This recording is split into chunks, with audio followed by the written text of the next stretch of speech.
শুভ সন্ধ্যা।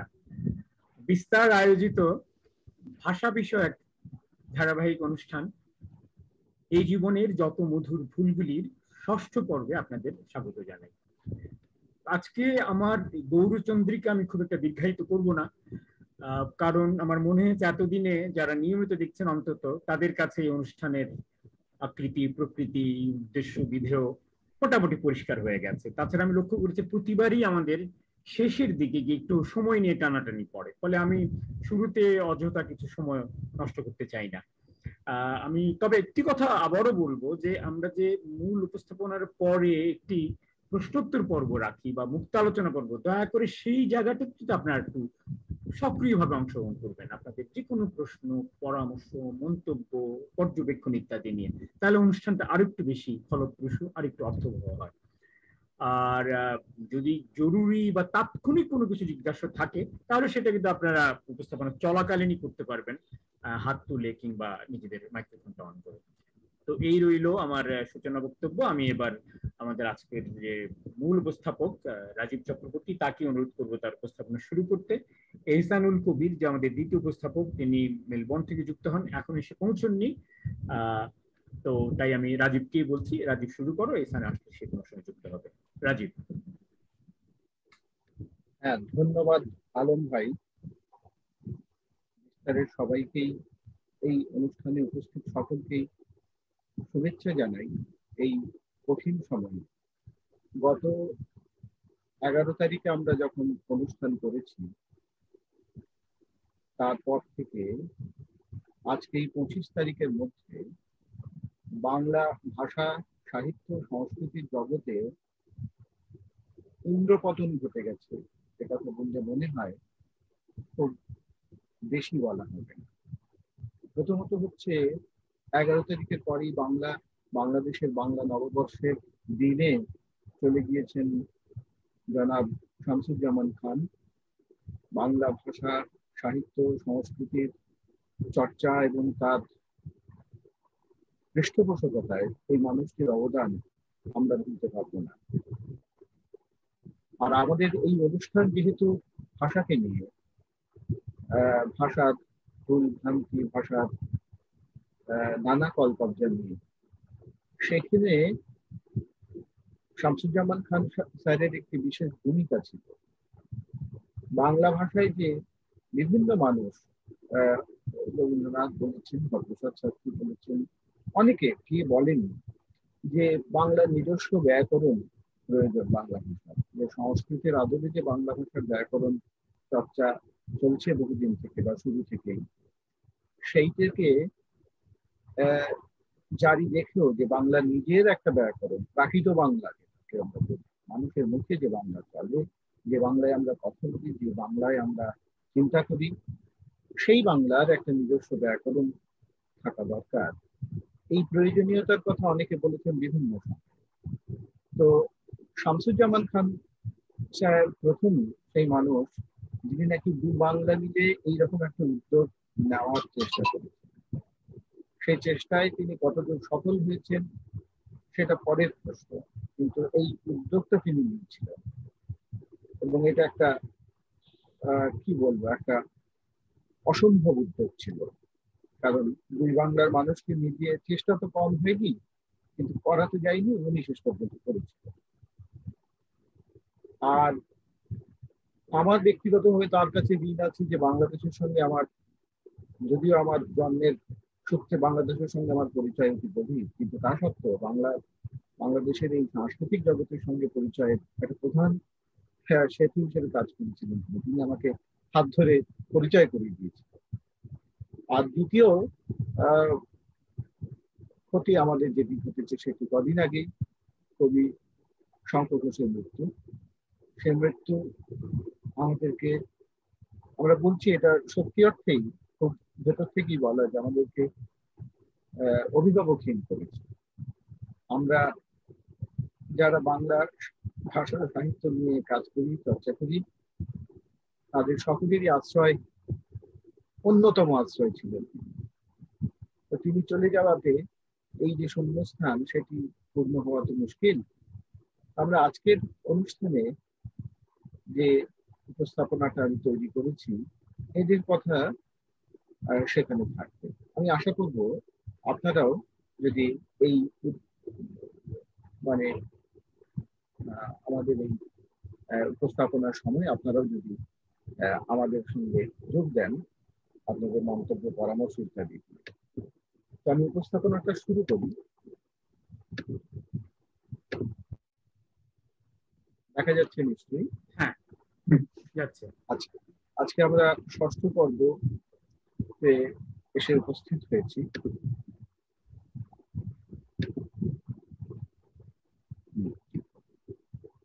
তো আমাদের শ্রদ্ধা জ্ঞাপন জনাব শামসুজ্জামান খানের প্রতি, সে কথা আগেই বলেছি। আর দ্বিতীয় মানুষ কবি শঙ্খ ঘোষ। শঙ্খ ঘোষের এই ছবিটি আমি নিয়েছি বিভাগের সম্পাদক রাহুল সেনের কাছে, তার কাছে তার প্রতি কৃতজ্ঞতা। আমরা শুরু করি শঙ্খ ঘোষের বহু আগে রেকর্ড করা একটি কবিতার আবৃত্তি দিয়ে। যে কবিতা আমরা সবাই বহুবার শুনেছি, তার গলায় তার কণ্ঠে সে আবৃত্তি আমরা একটু শুনে। ভিড়। ছোট হয়ে নেমে পড়ুন মশাই, সরু হয়ে নেমে পড়ুন মশাই, চোখ নেই চোখে দেখতে পান না, সরু হয়ে যান ছোট হয়ে যান, আরো কত ছোট হব ঈশ্বর ভিড়ের মধ্যে দাঁড়ালে, আমি কি নিত্য আমারও সমান সদরে বাজারে আড়ালে। অতি পরিচিত কবিতা আমাদের সকলেই। আমরা যারা কবিতার মুহূর্ত পড়েছি সেখানে এই কবিতার জন্ম বৃত্তান্ত সম্পর্কে তিনি বলেছিলেন কিভাবে এই কবিতা লেখা করবো আগে। যাই হোক, শঙ্খ ঘোষের কথা বলতে গেলে যে কথাগুলি না বলে পারা যায় না, সেটা হচ্ছে শঙ্খ ঘোষ বাংলার এই ব্যবহার, ভাষার ব্যবহার, তার বানান, এসব নিয়ে বিস্তর ভাবনা চিন্তা করেছেন। আমি দুটি বই তিনি লিখেছিলেন। একটি হলো কথা নিয়ে খেলা, একটি শব্দ নিয়ে খেলা। এই দুটো বই তিনি লিখেছিলেন। কিন্তু তারও আগে আমি বলবো যে শঙ্খ ঘোষ যে উত্তরাধিকার, ভাষা বানান সংক্রান্ত যে উত্তরাধিকার তিনি পেয়েছিলেন, সেটি তার পিতা মনীন্দ্র কুমার ঘোষ। মহেন্দ্র কুমার ঘোষের এই ছবিটিও রাহুল সেন আমাদেরকে জোগাড় করে দিয়েছেন। আর তার পাশে দেখুন আরেকটি ছবি দেবপ্রসাদ ঘোষের। এই দুজন 1936-37 সালে যখন কলকাতা বিশ্ববিদ্যালয়ের বানান সমিতি বানানের নতুন নিয়ম কানুন তৈরি করছে, সেই সময় দেবপ্রসাদ ঘোষ তার সেই বানান সমিতির একজন অন্যতম সভ্য ছিলেন। তিনি কলকাতা বিশ্ববিদ্যালয়ের এই যে নিয়ম কানুন, তথাকথিত যে সমস্ত বাংলা বানান সংস্কারের যে প্রস্তাব কলকাতা বিশ্ববিদ্যালয় দিয়েছিল, বানান সমিতি দিয়েছিল, সেইগুলোকে তার বিরুদ্ধে তাদের আপত্তির কথা খুব শক্তভাবে জানিয়েছে। দেবপ্রসাদ ঘোষ তো বেশ সোচ্চার ছিলেন এ বিষয়ে। আমরা সেই কথায় আসবো যে এইখানে ঠিক কি কি ঘটনা ঘটেছিল। এগুলো খুব মজার, মানে ইতিহাসটা জানার ক্ষেত্রেও খুব প্রয়োজনীয়, আর তার সঙ্গে এই আলোচনাগুলিও খুব মজার, আমাদেরকে আলোকিত করবে নানা। তো সেই কাজে দেবপ্রসাদ ঘোষের সঙ্গী আরেকজন ছিলেন, তিনি হচ্ছেন মনীন্দ্র কুমার ঘোষ। তারা সবসময় কলকাতা বিশ্ববিদ্যালয়ের সব পরিবর্তনকে, সব নিয়মকে তারা যে মেনে নিয়েছিলেন, তারা যথেষ্ট সোচ্চার ছিলেন, সমালোচনা করেছেন, কিন্তু তাও শেষ পর্যন্ত শালীনতা বজায় রেখে তারা তাদের সমালোচনা করেছেন। এটাও তাদের এই সমালোচনা থেকে শেখার একটা বিষয়। ভাষার তো এই ভাষা ব্যবহারের শালীনতা ও ভাষা শিক্ষার একটা অংশ। তো আমরা দেখি তাদের কাজগুলি। বাঁ দিকের যে কাজটি, সেটি দেবপ্রসাদ ঘোষের বাংলা ভাষা, বাঙ্গালা ভাষা ও বানান। বানান শব্দ, বানানটি দেখুন মূর্ধন্য ন দিয়ে লেখা। আসলে বর্ণন শব্দ থেকে যেহেতু বানান শব্দটি এসছে, বর্ণনা, বর্ণন, তো বানান শব্দ একটা মূর্ধন্য ন দেবপ্রসাদ ঘোষ লিখতেন। এটি উনি ছিলেন পুরনোপন্থী, প্রাচীনপন্থী, রক্ষণশীল। উনি এই জায়গা থেকে সরে আসেননি। কিন্তু দেখুন মনীন্দ্র কুমার ঘোষ, তিনি কিন্তু দুজনেই প্রায় একই সময়ের মানুষ। দুজনের জন্মের ব্যবধান সম্ভবত দেখুন, একজনের 89, একজনের 85, অর্থাৎ 4 বছরের ছোট বড় তারা। কিন্তু চিন্তার ক্ষেত্রে কিছুটা মিল ছিল, কিছুটা অগ্রবর্তীতা হয়তোবা ছিল আমাদের মনীন্দ্র কুমার। আমি পশ্চাৎপর অগ্রবর্তী এই কথা বলাটা ঠিক নয়, কিন্তু এটা বানান চিন্তার কিছু নীতি তারা নিজেদের মতো করে ঠিক করেছিলেন, যার পেছনে ব্যাকরণের কিছু নীতি আছে। আর মনীন্দ্র কুমার ঘোষের পুত্র শঙ্খ ঘোষ, তার ভাষা সংক্রান্ত এই দুটি বই, দুটি খুবই গুরুত্বপূর্ণ। শব্দ নিয়ে খেলা, যেখানে বানান, বাংলা বানান সম্পর্কিত আলোচনা আছে, এবং গল্পের মাধ্যমে বাচ্চাদের জন্য, এটি হচ্ছে বড়, বাচ্চাদের জন্য বানানের বই লেখা হয়নি তা নয়, কবিতা করে লেখা হয়েছে, ছড়া করে লেখা হয়েছে, ছড়ার আকারে লেখা হয়েছে মূলত। কিন্তু এই বই দুটোর বিশেষত্ব হচ্ছে গল্পের আকার। গল্প বাচ্চারা বেশি শোনে সবসময়। ছড়াও যে সবসময় আকর্ষণ করে রাখে তা নয়, কিন্তু গল্পের আকর্ষণ। তো শঙ্খ ঘোষ এইটি বুঝেছিলেন। তিনি এই শব্দ নিয়ে খেলা, আমাদের এখানে একটি কলকাতায় আনন্দবাজার পত্রিকা গোষ্ঠীর একটি শিশুদের পত্রিকা আনন্দমেলা, তাতে ধারাবাহিকভাবে তিনি লিখেছিলেন কুন্তক এই ছন্দ নামে। কুন্তক প্রাচীন ভারতের একজন বিশিষ্ট শব্দ শাস্ত্রী। তার নামটাকে তিনি তার ছদ্মনাম হিসেবে নিয়েছিলেন, এবং তা নিয়ে বেশ কিছু লেখা ধারাবাহিকভাবে লিখেছিলেন। সেগুলি সংকলিত হয়ে বেরোয় 1980 সালে প্রথম। আর তারপরে 1993-তে এই কথা নিয়ে খেলার বিষয়টা কিন্তু বানানের বাইরে ভাষার যে অন্যান্য ব্যবহার, তার যে অলংকারের ব্যবহার ইত্যাদি দিয়ে সেইটাতে আলোচনা আছে।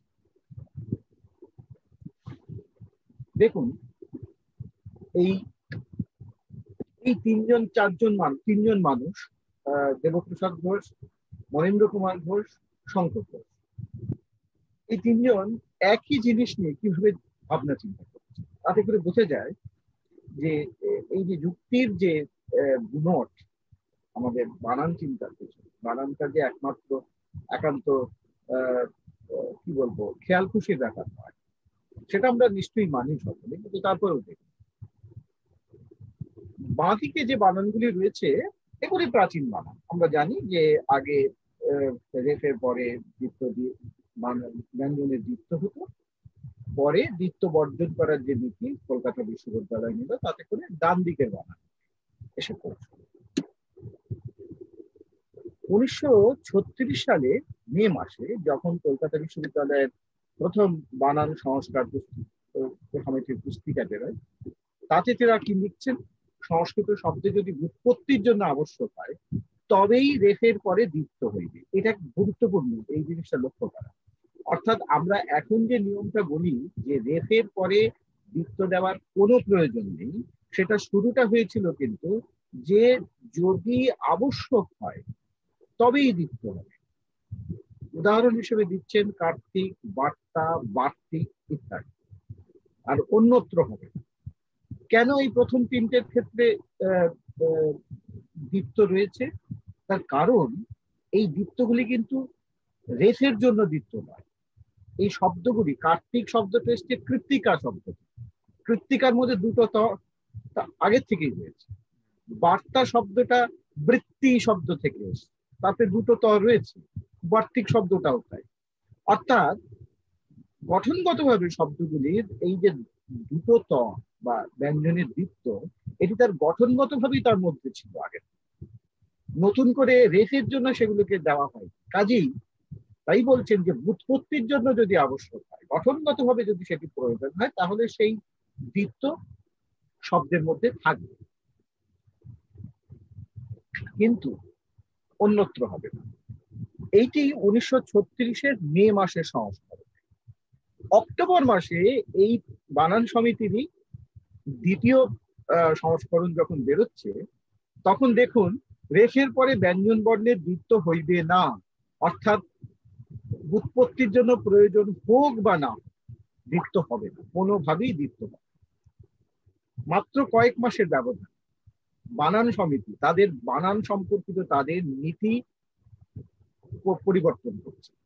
তো আমরা সবসময় বলেছি যে বানান একটা সতত পরিবর্তনশীল ব্যাপার, বানান কখনো অজর অমর বিষয় ব্যাপার। এই যে এই ধরনের একটা রেকমেন্ডেশন, এই ধরনের একটা প্রস্তাব, এ ধরনের একটা কথা কেন বলা হচ্ছে যে ব্যঞ্জন বর্ণের দ্বিত্ব হবে না রেফের পরে? তার প্রধান এবং প্রথম কারণ, সেটা মনীন্দ্র কুমার ঘোষী লিখেছেন, যে এর জন্য বানান সমিতি নাকি কলকাতা বিশ্ববিদ্যালয়ের যে প্রেস, সেই প্রেসের যিনি ব্যবস্থাপক অজরচন্দ্র সরকার, বাংলা বইয়ের নির্মাণের ক্ষেত্রে অজরচন্দ্র সরকারের নাম বারবার নানা সময় উঠে এসেছে। অজরচন্দ্র সরকারের মতামত দেওয়া হয়েছিল যে আদৌ কি দ্বিত্ব রাখা হবে। অজরচন্দ্র বলেছিলেন যে দ্বিত্ব যদি সরিয়ে ফেলা হয় সেটা নাকি মুদ্রণ সৌকর্যের ব্যাপার হবে, চোখে দেখতে ভালো লাগবে। এটি হচ্ছে মুদ্রণ বিশেষজ্ঞের পরামর্শ। হ্যাঁ, তো স্বাভাবিক ব্যাপার যে দেখুন, মানে অর্চনার ক্ষেত্রে বা ব্যঞ্জনের দ্বিত্ব না হওয়ার যে কারণ আছে, কার্তিকের ক্ষেত্রে সে কারণ ছিল না। কার্তিকের ক্ষেত্রে দ্বিত্ব হওয়ার কারণ ছিলই। এই কারণে মনীন্দ্র কুমার ঘোষ এবং দেবপ্রসাদ ঘোষ দুজনেই এর তীব্র প্রতিবাদ জানিয়েছিলেন। তারা বানান সমিতিকে ক্রিটিসাইজ করেছিলেন, সমালোচনা করেছিলেন। এবং এই বানান সমিতির তো সভ্য ছিলেন এক সময় ডক্টর মোহাম্মদ শহীদুল্লাহ, এবং শহীদুল্লাহ সাহেবের কথাও দেবপ্রসাদ ঘোষ বারবার উল্লেখ করেছেন। কোনো কোনো নীতিতে শহীদুল্লাহ সাহেব দেবপ্রসাদ ঘোষকে সমর্থন করছে। তার উদাহরণ আমি দেবো, এক্ষুনি দিব আপনাদের। এই তর্ক বিতর্কগুলি খুব মজার, ইতিহাসের খাতিরেও মজার, আমাদের বানান চিন্তার কথাগুলি জানতে গেলেও তার জন্য শুরু করেছে। দেখুন, বাংলা বানানে আমাদের মনীন্দ্র কুমার ঘোষ কি লিখছেন, এটা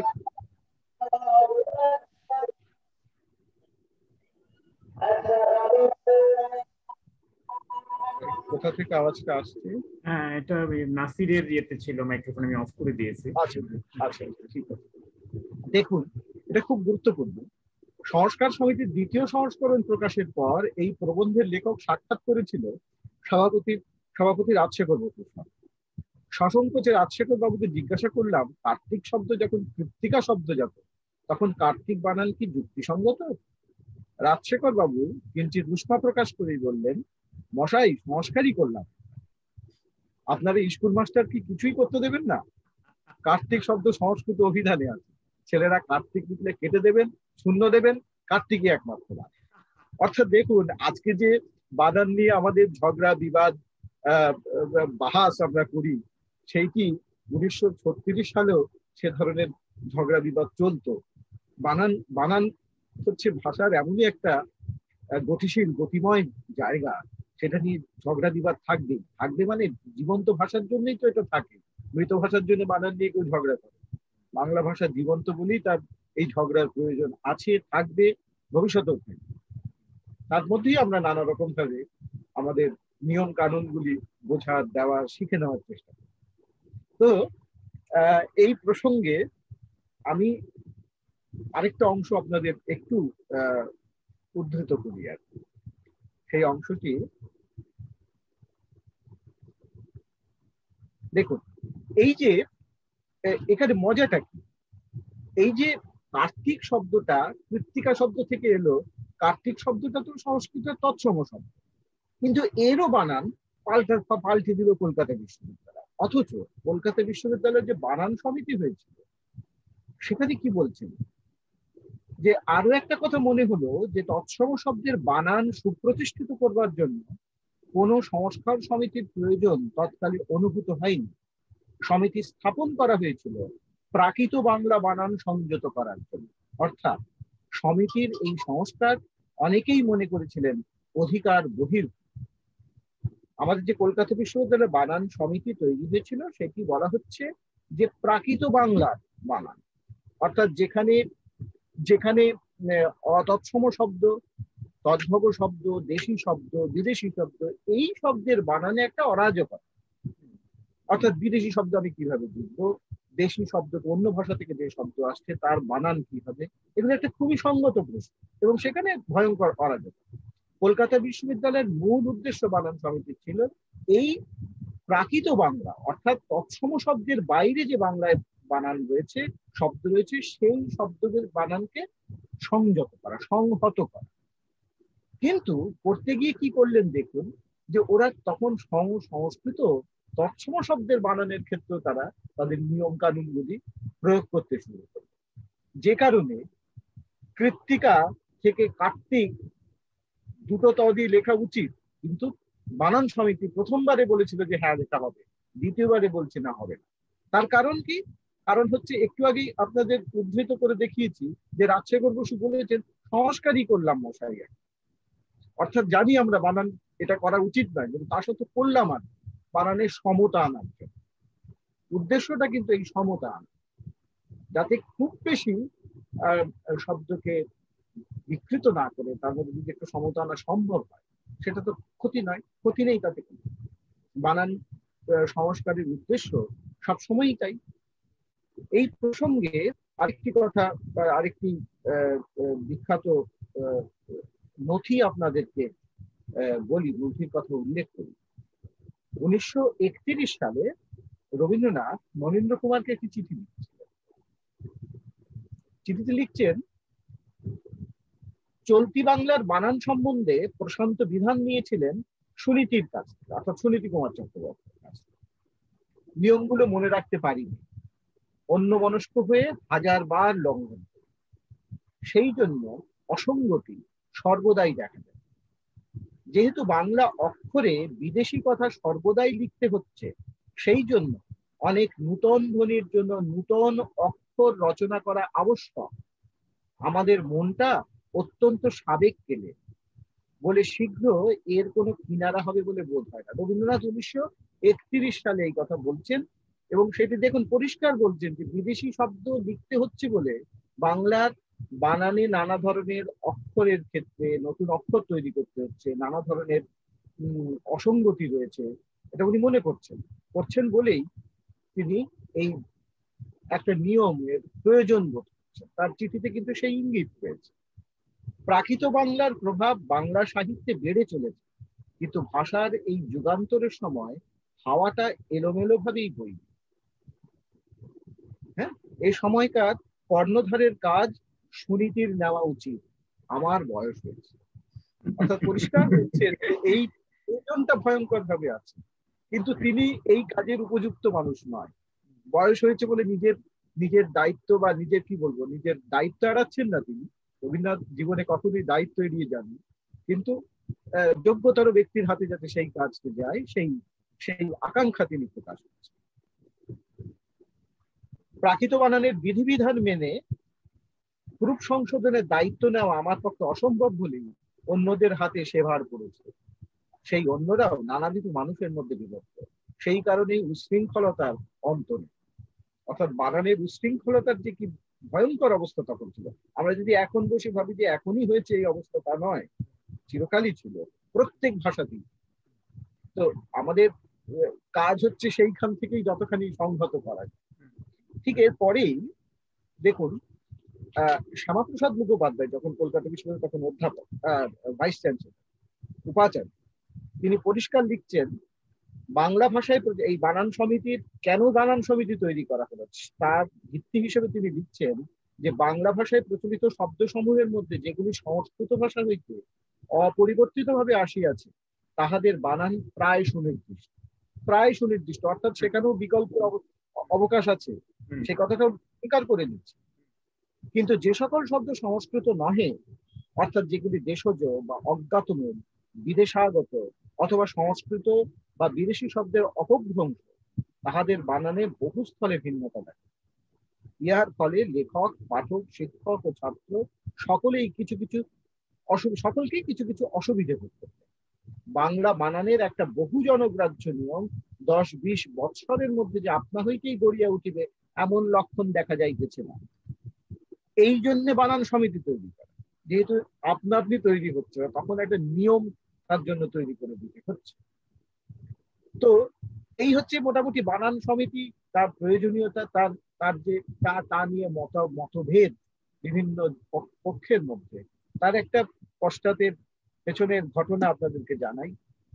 এই সঙ্গে দেখুন, এটা খুবই মজার, আপনাদের ভালো লাগবে দেখলে।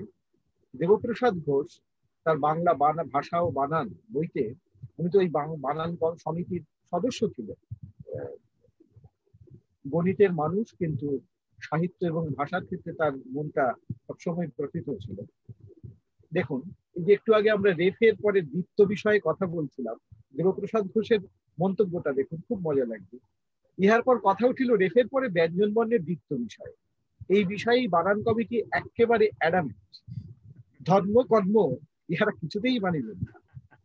অন্য সব প্রস্তাব উঠিয়া যায় তাহাও স্বীকার, কিন্তু বর্ণদ্বিত্বের ক্ষেত্রে একেবারে নরম, নটচরণ, নট কিচ্ছু।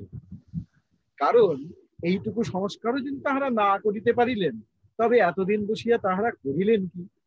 দেখুন, মানে কি মানে ভয়ঙ্কর ভাবে আক্রমণ করছে, অথচ পরিশীলিত ভাষায় কিন্তু আমাদের আমাদের রাজনীতিবিদদের শেখা উচিত এ ধরনের একাডেমিক বিতর্ক থেকে। যাই হোক, বানান কমিটির রেজো দেত্র যে তার তবে বিপন্ন। সুতরাং এক্ষেত্রে কোনো কম্প্রোমাইজ চলিবে না, বিকল্প চলিবে না, একেবারে নির্বিকল্প সমাধির অবস্থা। ওই যে রাজশেখর বাবু বলেছেন যে কার্তিক বানানকেও যদি দুটো ত দিয়ে লেখে তাকে কেটে দিন, শূন্য দিন। হ্যাঁ, এই যে ফতোয়া জারি করছেন, তাকে দেবপ্রসাদ ঘোষ কিন্তু সাংঘাতিক ভাবে কটাক্ষ করছেন।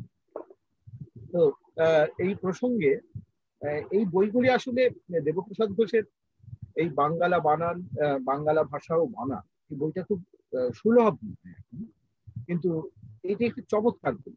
মানে এত এত সরস লেখা, অথচ সমালোচনা করে। সেই প্রসঙ্গেই আমি আপনাদের একটু পড়ে শোনাই দেবপ্রসাদ ঘোষের বই। আমি পূর্বে চন্দননগরে যেমন বলিয়াছিলাম, এখনো তাহাই বলিলাম যে বর্ণদ্বিত্বের আসল কারণ ধ্বনিতত্ত্ব, অর্থাৎ ফোনেটিক। তাই সংস্কৃতে এ স্থলে বিকল্পে বর্ণদ্বিত্ব গৃহীত হইয়াছে। দেখুন, এখনকার যে বানান সমিতিগুলো যে রেকমেন্ড করেছে, তখনও কলকাতা বিশ্ববিদ্যালয় যে রেকমেন্ড করেছিলেন যে রেফের পরে বর্ণদ্বিত্ব হবে না, সেইটা কিন্তু সংস্কৃতি তার নিয়মটা ছিল। দেবপ্রসাদ ঘোষও বলছেন, তাই সংস্কৃতে স্থলে বিকল্পে বর্ণদ্বিত্ব গৃহীত হয়েছে। বিকল্পে মানে তার আরেকটি বিকল্প ছিল যেখানে বর্ণদ্বিত্ব থাকবে, এবং বাংলাতেই একেবারেই সুপ্রতিষ্ঠ হইয়া গিয়েছে। এই বর্ণদ্বিত্বটাই আমাদের এখানে প্রথমে নিয়ে নেওয়া হয়েছে। যদি কমিটি সরলতা প্রয়াসে এক বর্ণাত্মক বানান রেকমেন্ড করিতে চায়, তবে অবশ্যই করিতে পারেন, কিন্তু বিকল্প তো রাখিতেই হইবে। চারুবাবুর দিকে তাকিয়া বলিলাম, আচ্ছা চারুবাবু, আমি আপনাদের ভালো বুঝতে পারছি না। আপনারা বলছেন যে রেফের পরে দ্বিত্ব বানান চলবে না, কথাটার মানে কি? ধরুন, আমি একখানা বই ইউনিভার্সিটির কাছে পেশ করেছি অ্যাপ্রুভালের জন্য, তাতে লেখা থাকে পূর্ব সর্ব, অর্থাৎ দুটো বর দিয়ে পূর্ব সর্ব ইত্যাদি, তাহলে সে বানান আপনারা কাটবেন? চারুবাবু গম্ভীর ভাবে বলিলেন, হ্যাঁ কাটবো। এবার প্রত্যাশিত দিক হইতে আমার সমর্থন আসিল। কেন এই অংশটা পড়ছি তার কারণ আছে। হঠাৎ শহীদুল্লাহ সাহেব বলিয়া উঠিল, চারুবাবু, এ কথাটা আপনি কি বললেন? হলো সংস্কৃত, পানিনি অ্যালাউ করে গেছেন, আপনি কি করে কাটেন? এটা শহীদুল্লাহ সাহেব। চারুবাবু যাতে একটু মুশরিয়া গেলেন। আমি বলছিলাম, দেখুন চারুবাবু, বিলিতি একটা কথা আছে শুনেছি, the parliament can do everything but make a woman a man and a man a woman. আমারও তেমনি মনে হয়, university can do everything but make a right form wrong and a wrong form right. কি বলেন? ভাষার ব্যাপারে একটু ধীরে সুস্থেই চলতে হয়, জোর জবরদস্তির ক্ষেত্র এ নয়। তাহলে দেখুন কি ভয়ঙ্কর মতবিরোধ, ভয়ঙ্কর মতবিরোধ। আমাদের তারা প্রত্যেকের কেউ কারো কিন্তু মানহানি করে কথা বলছেন না, এটা একটা শিক্ষার বিষয়।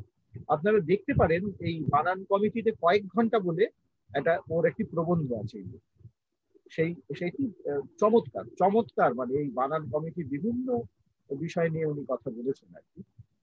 তো হ্যাঁ, এবার দেখুন এই যে দ্বিত্ব বর্জন বিষয়ে আমরা এতগুলি কথা শুনলাম, এবারে মনীন্দ্র কুমারের ছেলে শঙ্কর ঘোষ দ্বিত্ব বর্জন নিয়ে কি সহজে বাচ্চাদের মতো করে কথা, বাচ্চাদের বোঝার মতো করে বলছে। পুরোনো দিনে নিয়ম ছিল যে রেফের পরে একটা ব্যঞ্জনও দেখাচ্ছে, অর্থাৎ ওই যে বিকল্পের কথা বলছেন, একটাও চলে দুটো যদি না হয় তাহলে সেইটাই তো সোজা।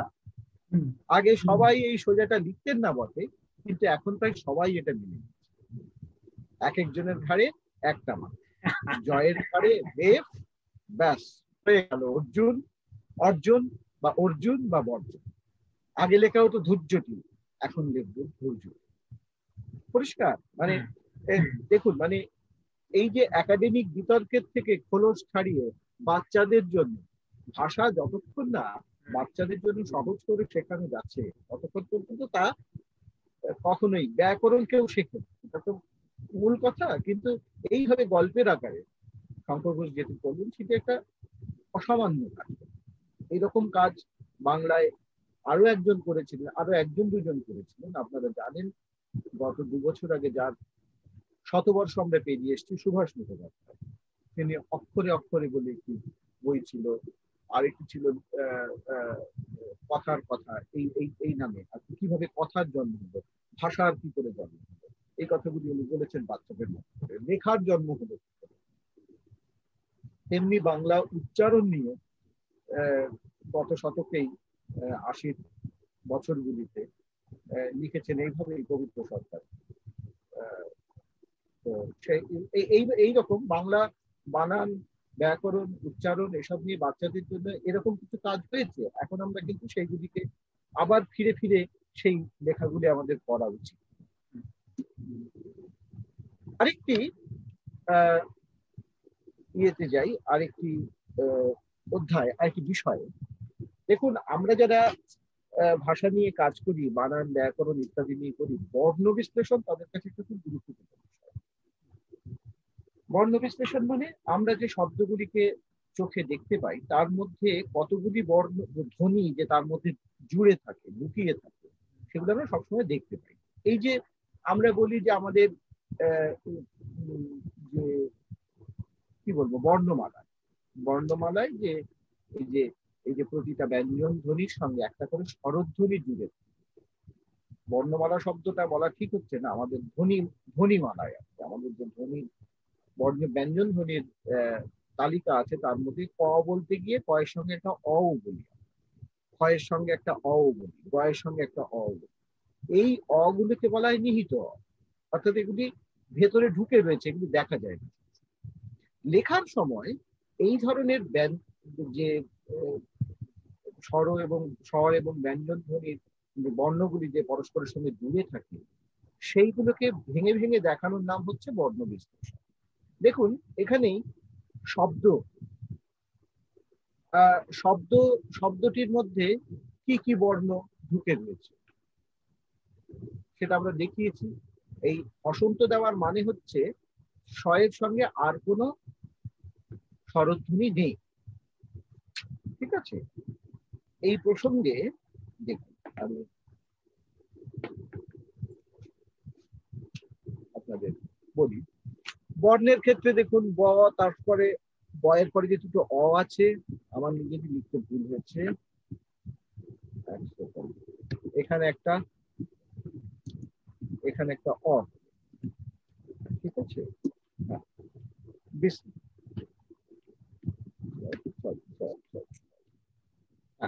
লিখেছিলাম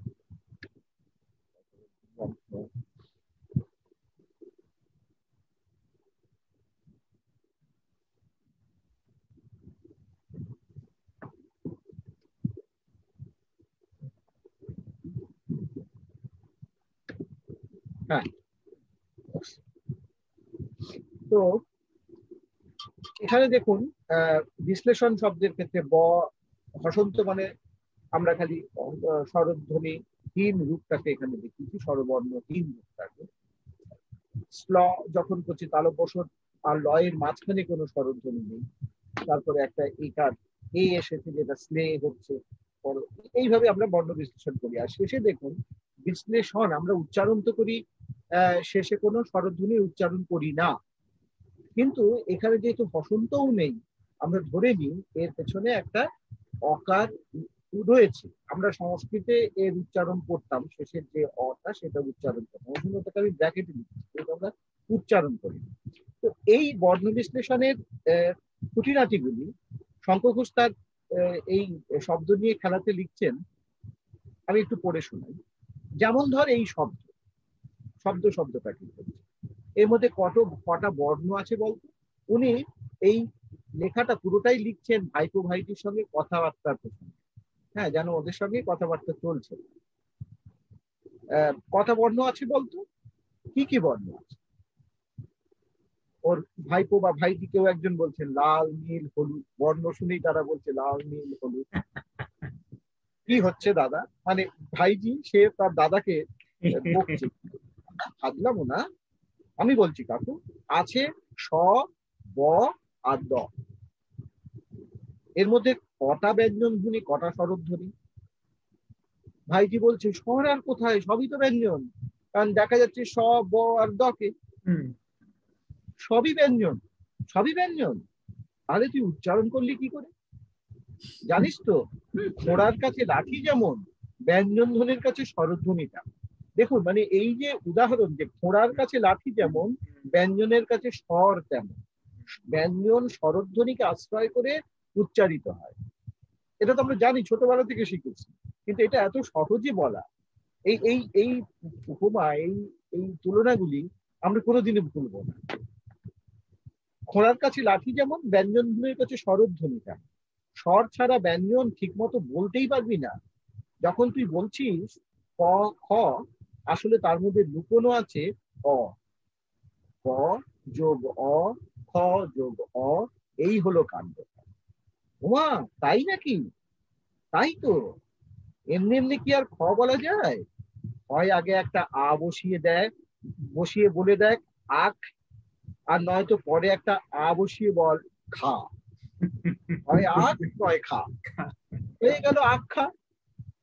দেখুন কত কি চমৎকার, মানে একটি স্বরধ্বনি আগে বসিয়ে পরে বসিয়ে, কি মজাদার।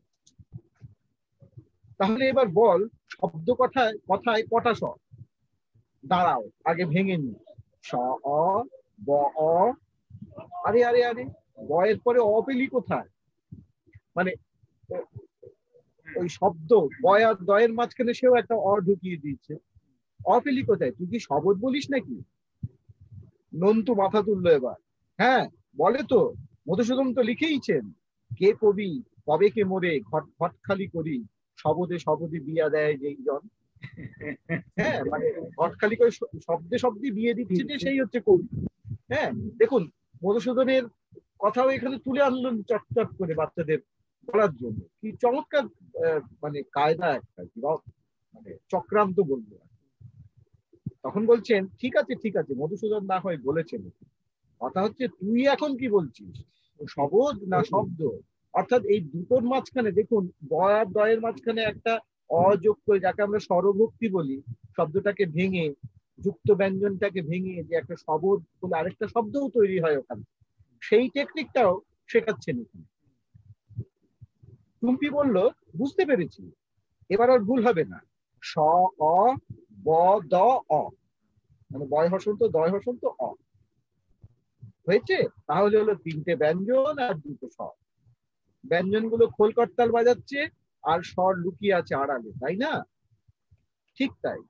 এবার বলতো বক্রেশ্বর, এইভাবে লেখাটা এগিয়েছে আর মানে শব্দের এই যে বিশ্লেষণ, বর্ণের বিশ্লেষণ উনি পরপর দেখিয়ে চলেছে এক এক। তো এই এই নিচেটাই বক্রেশ্বর নিয়ে লেখাটা রয়েছে, দেখুন বক্রেশ্বরের বর্ণ বিশ্লেষণটা রয়েছে। তো এইভাবে আমাদের শঙ্কর ঘোষ একের পর এক ইয়েতে, মানে কি বলবো, একের পর এক টেকনিক শব্দের বর্ণের বাক্যের তার তিনি আমাদের শেখাচ্ছেন। এই বইয়ের হাত ধরে শব্দ নিয়ে খেলা। আচ্ছা, এখানে আরেকটা মজার কথা, দেখুন অকুত ভয়ে দু চারটে বই, বাঁ দিকে দুটো শব্দ আছে, চতুর্শত বার্ষিকী, অন্তর্তল, আর ডান দিকে ওই শব্দেরই আরো দুটো বই, চতুর্শতবার্ষিকী, অন্তর্তল। এটাও আরেকটা অধ্যায়ে তিনি আলোচনা করছেন। সহজ হিসেব, আমরা এর আগে যেদিন বিসর্গ নিয়ে কথা বলেছিলাম সেদিন বলেছিলাম চ ছ ট ঠ ত থ যদি পরে থাকে তাহলে কোনো ঝামেলা নেই, তাহলে কোনো একটা স হবে বিসর্গের যায়। দেখুন এখানে খুব মজা করে লিখছেন,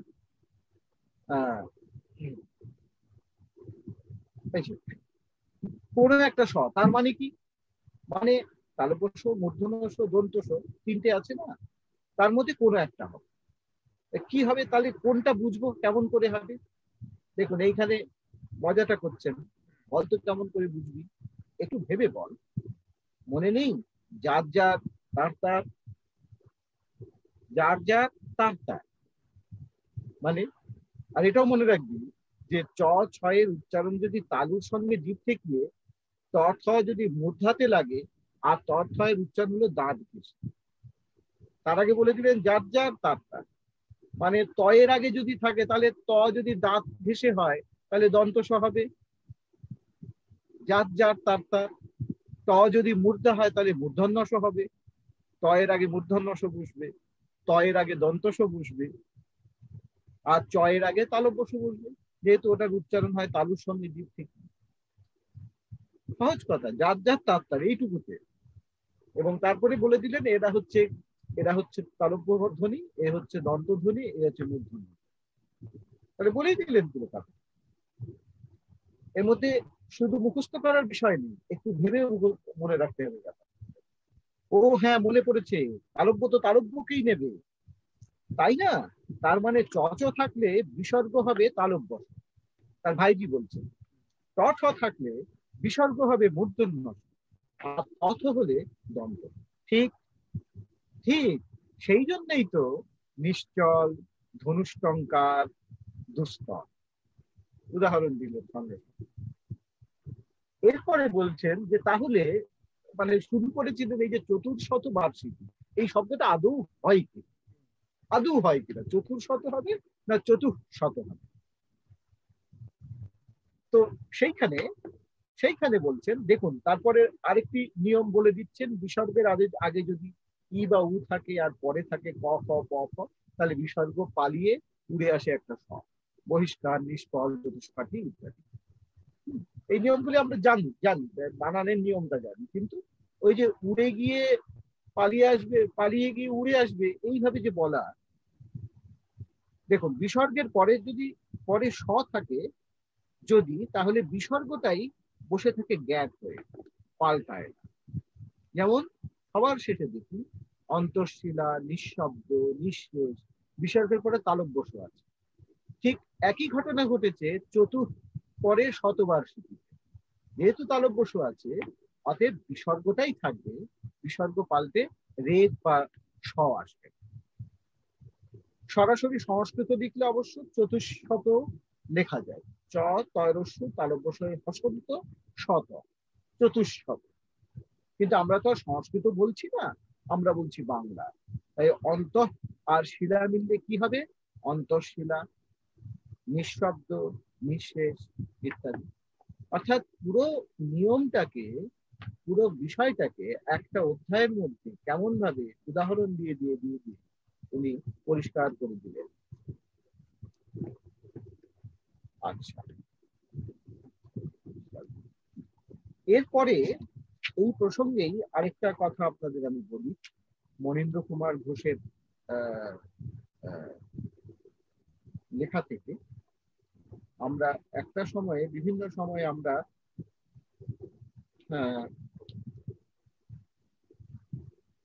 তালব্য স, মূর্ধন্য স ইত্যাদির কথা বলেছি, বিভিন্ন বিষয়ে কথা বলেছি। মনীন্দ্র কুমারের লেখা থেকে একটি অংশ আপনাদের পড়ে শোনাচ্ছি। তবে এই প্রসঙ্গে একটা মন্তব্য না করে পারছি না, যদিও পূর্বে একাধিকবার এই মন্তব্য করা হয়েছে। উচ্চারণ বিকারের জন্য সমিতি মূর্ধন্য নকে প্রাকৃত বাংলায় স্থান দেন। যেহেতু মূর্ধন্য নয়ের উচ্চারণ বাংলায় নেই, অর্থাৎ প্রাকৃত বাংলায় অর্থাৎ সংস্কৃত বাদে বাকি শব্দে মূর্ধন্য ন লেখার কোনো প্রয়োজন। মূল সংস্কৃত শব্দ সামান্য আকার ইকার যোগে অর্ধ তৎসম শব্দে পরিণত হলেও সমিতি নকে গৃহমধ্যস্থ কৃষ্ণ শব্দের মতো সংহার করেছে। কিন্তু মূর্ধন্য শয়ের বেলা সমিতি নির্মম তো ননই, বরং বেশ প্রশ্রয়দাতা। অর্থাৎ দেখুন, এই যে মূর্ধন্য ন এবং মূর্ধন্য স এই দুটোর ব্যবহারের ক্ষেত্রে মূর্ধন্য নকে একেবারেই বাদ দেওয়া হয়েছে, কিন্তু তদ্ভব শব্দে বহু ক্ষেত্রে মূর্ধন্য সকে রাখা হয়েছে। যেমন একটু পরে উনি উল্লেখ করবেন যে কৃষ্ণ শব্দে তখন মূর্ধন্য সকে রাখা হয়েছিল, বর্তমানে আর নেই সেটা।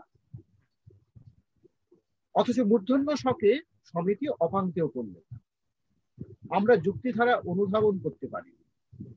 যা হোক, মূর্ধন্য শয়ের প্রতি যে অবিচার পাইনি, এই জন্য আমরা সমিতিকে অশেষ সাধুবাদ জানাচ্ছি। তালব্যস মূর্ধন্যস দন্তস সম্পন্নে সমিতি উপযুক্ত সিদ্ধান্তই গ্রহণ করেছে। কেবল কৃষ্ণ শব্দকে ব্যতিক্রম পর্যায়ে রাখলেন কেন বুঝি না। হয়তো বলা হবে খ্রিস্ট বাংলা ভাষায় উচ্চারণ সিদ্ধ শব্দ। এই যুক্তি মানতে হলে steamer, station master, class, pass, police প্রভৃতি বানানো স্বীকার করতে, অর্থাৎ স্টেশন বানান মূর্ধন্যশয় টয় দিয়ে বলছেন, মাস্টার বানান মূর্ধন্যশয় টয় দিয়ে বলছেন। যেহেতু মূর্ধন্য টয়ের সঙ্গে মূর্ধন্য স আসবে, খ্রিস্ট বানানে যেমন দেখানো। বহু লেখক ক্লাস, পাস, পুলিশ বানান লেখেন দন্তস তালব্যস দিয়ে। তারা সংস্কার সমিতির সিদ্ধান্ত অগ্রাহ্য করেছেন না পূর্ব অভ্যাস পরিত্যাগ করতে পারেনি জানি না। মনে হচ্ছে এরা বানান সংস্কার করতে চায়। কেউ কেউ লেখেন স্কুল, স্কুলকে স্কুল লেখেন, তারা বানান সংস্কার করতে চান। পূর্ববঙ্গের উচ্চারণপন্থীরা স্কুল থেকে স্কুল পর্যন্ত এসেছিলেন, স্কুল পর্যন্ত মানে রস্বই দন্তশয় কয় রস্যুকার দিয়ে লিখছেন, কিন্তু স্কুল পর্যন্ত আসেননি। কলকাতা বিশ্ববিদ্যালয় স্কুল রেকমেন্ড করছে। বানান সচেতন তৎকালীন যুবক প্রতিভাবান সাহিত্যিক বুদ্ধদেব বসু বৈদেশিক শব্দে বাংলা উচ্চারণ এসএইচ হলে তালব্যস, এস হলে দন্তশলী। বুদ্ধদেব বসু লিখতে শুরু করলেন স্টেশন মানে দন্তশয় হসন্ত টয়কা তালব্যস দন্ত, স্টিমার দন্তশয় হসন্ত টয় দীর্ঘইকার ময়াকার। তখনও দন্তশয় টয় হরফ নির্মিত হয়। দেখুন, দন্তশয় টয়ের হরফের প্রসঙ্গটা নেহাতি কি সেদিনকার বাধ্য হয়ে বুদ্ধদেবকে লিখতে হলো স্টেশন মানে দন্তশয় হসন্ত। বিরুদ্ধবাদীরা বিদ্রুপ করে বলতেন সটেশন। তৎকালে বিশ্ববিদ্যালয়ে ভবনের নিচেই ছিল একটি কাপড়ের দোকান। তার সাইনবোর্ডের নাম ছিল ইস্ট বেঙ্গল সোসাইটি, মূর্ধন্যশয় টয় দিয়ে লেখা। বিশ্ববিদ্যালয়ের অধ্যাপক সুনীতি কুমার প্রবেশ পথে নির্গম পথে প্রতিদিন এই বানান দেখে অস্থির হয়ে উঠেছিল।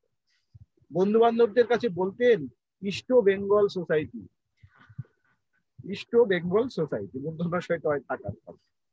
বৈদেশিক শব্দে মূর্ধন্যশয় ট সম্পর্কে এই জাতীয় বিতৃষ্ণার ফলে নূতন হরফ সৃষ্টি হলো দন্তশয়। এইটা কিন্তু কতদিন আগের কথা, 1930-35 এরকম সময়। হ্যাঁ, বিশ্ববিদ্যালয় বানান সংস্কার সমিতি বা তারও একটু আগে সম্ভবত, ওইটা হবে না, তার কারণ আছে, কারণটা বলছি। বিশ্ববিদ্যালয় বানান সংস্কার সমিতির 20 নম্বর নিয়মে আছে নবাগত বিদেশি শব্দে এসটি থাকলে দন্তশয় ট বিধেয়, যথা স্টোভ, চলন্তিকায় যেমন দেওয়া রয়েছে। জ্ঞানেন্দ্র মোহনের অভিধানে পাই নূতন সংযুক্ত বর্ণ দন্তশয় ট বিধেয়। এই যে কেন বলছিলাম যে এটি 1917-র আগে পরে কোনো একটা সময় দন্তশয় টয়টা তৈরি করা হয়েছিল বাংলা ছাপার জন্য। তার কারণ হচ্ছে জ্ঞানেন্দ্র মোহন বেরোয় 1917। তো সেখানে যখন উনি বলছেন যে দন্তশয় টয় এই সংযুক্ত বর্ণ বিধেয়, তখন এই সময়ই এই দন্তস্বয় টয়টা তৈরি হয়েছে, তার আগে তৈরি হয়নি। মনে হচ্ছে সংস্কার সমিতির নিয়ম প্রণয়নের পূর্বেই দন্তস্বয় টয় হরফ নির্মিত হয়েছে, যে কারণে সংস্কার সমিতি সেটাকে রেকমেন্ড করছে। এই ইতিহাসটাও কিন্তু আমাদের একটু জেনে রাখা দরকার কখনো। এইবার কিন্তু দেখুন, এইবারে মনীন্দ্র কুমার এর সমালোচনা করছে। এইবার কিন্তু সংস্কার সমিতি অজান্তে পৈশাচী প্রাকৃতে প্রবেশ করে। তার কারণ হচ্ছে মূর্ধন্যের সহিত দন্তবর্ণ যুক্ত হতে পারে না বলেই সংস্কৃতে মূর্ধন্যশয় টয়, মূর্ধন্যশয় ঠয়, দন্তশয় তয়, মূর্ধন্যশয় মূর্ধন্য ন, দন্তশয় দন্ত ন, এইসব বিধান রয়েছে। মূর্ধন্য বর্ণের সহিত দন্তবর্ণের সংযুক্ত হওয়ার প্রয়োজন ঘটলেই দন্তবর্ণ মূর্ধন্যে পরিণত, অধিযুক্ত স্থিত অধিষ্ঠিত, নিযুক্ত স্নাত নিষ্ণাত ইত্যাদি। সংস্কার সমিতি মূর্ধন্য নকে প্রাকৃত বাংলা থেকে বহিষ্কার করে দিয়েও যে মূর্ধন্যয় টয়, মূর্ধন্যয় ঠয়, মূর্ধন্যয় ডয়, মূর্ধন্যয় ঢয় হরফগুলি স্বীকার করে নিয়েছেন, এটাও কিন্তু তার কারণ হতে পারে যে সবগুলোকে বাদ দিতে পারছেন না সংস্কার। তারা এই হরফগুলিকে স্বীকার করে নিচ্ছেন প্রাকৃত বাংলার জন্য। কিন্তু ইস্ট বেঙ্গল এবং স্কটেশন এতই দৃষ্টিপীড়া জন্মাচ্ছিল যে দায়িত্বশীল পণ্ডিত বর্গের এরকম অগোচরেই, একরকম অগোচরেই ছাপাখানায় দন্তস্বয় টয় হরফ এসে, অর্থাৎ এইটি প্রয়োজনের খাতিরে এই হরফ তৈরি হলো। হরফ তৈরি হওয়ার ঘটনা আমরা তো খুব একটা এর কথা জানি না। আমরা যেমন বহু সময় বলেছি যে এই ধ্বনির জন্য বাংলায় কোনো হরফ, একটা হরফ তৈরি করাই যেতে পারে। তো তৈরি যে হয়েছে হরফ দন্তস্বয় টয়, তার একটা উদাহরণ তো আমরা দেখি। তো এইরকম এইখানে তৃতীয় নিয়মটাতে, এই যে তিনটা নিয়মে তৃতীয় নিয়মে বলছে যে রেফের পর যদি বিসর্গের পর যদি স্বরধ্বনি থাকে সেখানে র আসবে। তার কোন উদাহরণ কিন্তু এখানে নেই। একটা উদাহরণ কি দেওয়া যায়? উদাহরণ মানে কি বোঝাচ্ছে মনে করতে হবে। আচ্ছা, ঠিক আছে, এটা আমি তাহলে মনে করতে থাকো। রাখলাম। হ্যাঁ, ঠিক আছে। হ্যাঁ, তুমি বরং আরো কিছু বানানে উদাহরণে চলে যাও। মোটামুটি সময়ের তো টানাটানি আছে। শুনতে ভালোই লাগছে ইতিহাস তত্ত্ব, কিন্তু আরো কিছু যদি যেতে পারো।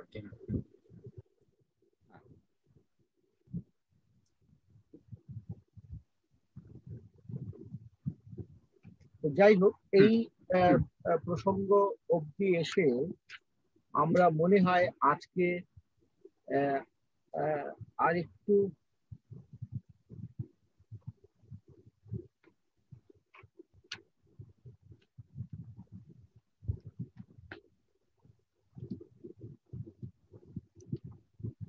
আমাদের একটা কথা বলি যে এই অবধি যা আমরা আলোচনা করলাম, এই নিয়ে কারো যদি কিছু বলার থাকে তারা একটু যদি বলে না। এই এক নাগারে একা কথা বলে যাওয়া, এটাও একটা কেমন মনে হয় যেন কেউই কিছু শুনছেন না, বা আমি নেহাতি সময় বেশি আছে বলে আমি কথা বলে যাচ্ছি। কেউ যদি কিছু এই প্রসঙ্গে বলে না। হ্যাঁ, আমাদের এখানে তো আমি 5-6 জন আছেন। দীপান্বিতা, নাসির, এরা আছেন। দ্বিতীয় যুক্ত হয়েছে, রাজ্জাক তো আছেই আমাদের। আমি একটা কথা এখানে বলে রাখি, সেটা হচ্ছে বর্তমানে এমন এক কঠিন সময়ের মধ্যে দিয়ে আমরা যাচ্ছি না। আমি যখন আজকে এই সব কাজ করছি, সেই সময় এতগুলি অসুস্থতা এবং এতগুলি অত্যন্ত প্রিয় মানুষ, কাছের মানুষ, তারা এমন কঠিন অসুস্থতার মধ্যে দিয়ে চলেছেন, তাদের জীবন সংশয় হয়ে রয়েছে।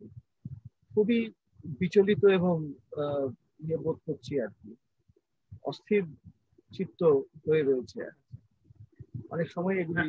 না, সেখান থেকে মনটাকে একটু অন্যদিকে সরিয়ে নেওয়ার জন্য মনে হয় আমরা এই কাজগুলো করতে পারি, সেই কারণেই করছি আর কি। কিন্তু তার সঙ্গে আমি আশা করব যে আপনারাও কিছু বলুন আর কি, নয়তো। আচ্ছা, হ্যাঁ, আমি তো অনুরোধ করছি, আমাদের ইয়েতে লাইভে 2-1টা মন্তব্য এসেছেন, ওখান থেকে একটা সূত্র পাচ্ছি আমি, আমার মনে হয় এটা আলোচনা করা যেতে পারে।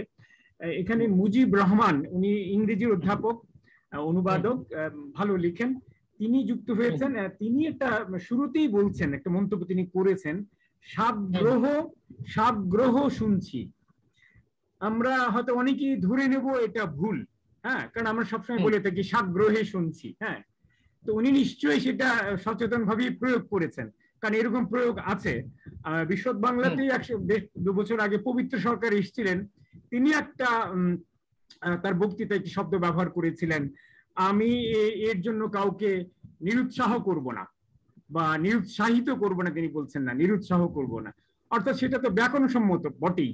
কিন্তু এই হ্যাঁ, ক্ষেত্রে আমাদের সিদ্ধান্তটা কি হবে? সাগ্রহ শুনছি, নিরুৎসাহ করব না, এই দুটো ক্ষেত্রে কি নিয়ে কিছু আলোচনা করা যেতে পারে?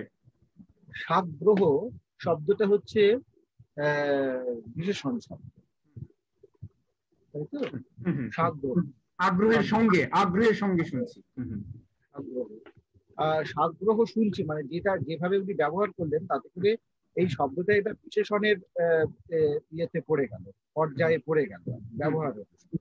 কিন্তু আগ্রহ শব্দ বা সাগ্রহ শব্দটা কখনোই বিশেষণ, এটা বিশেষণ শব্দ, তাই না? কিন্তু নিরুৎসাহ, নিরুৎসাহ শব্দটা কিন্তু বিশেষণ দুই অর্থেই ব্যবহার করা যায়।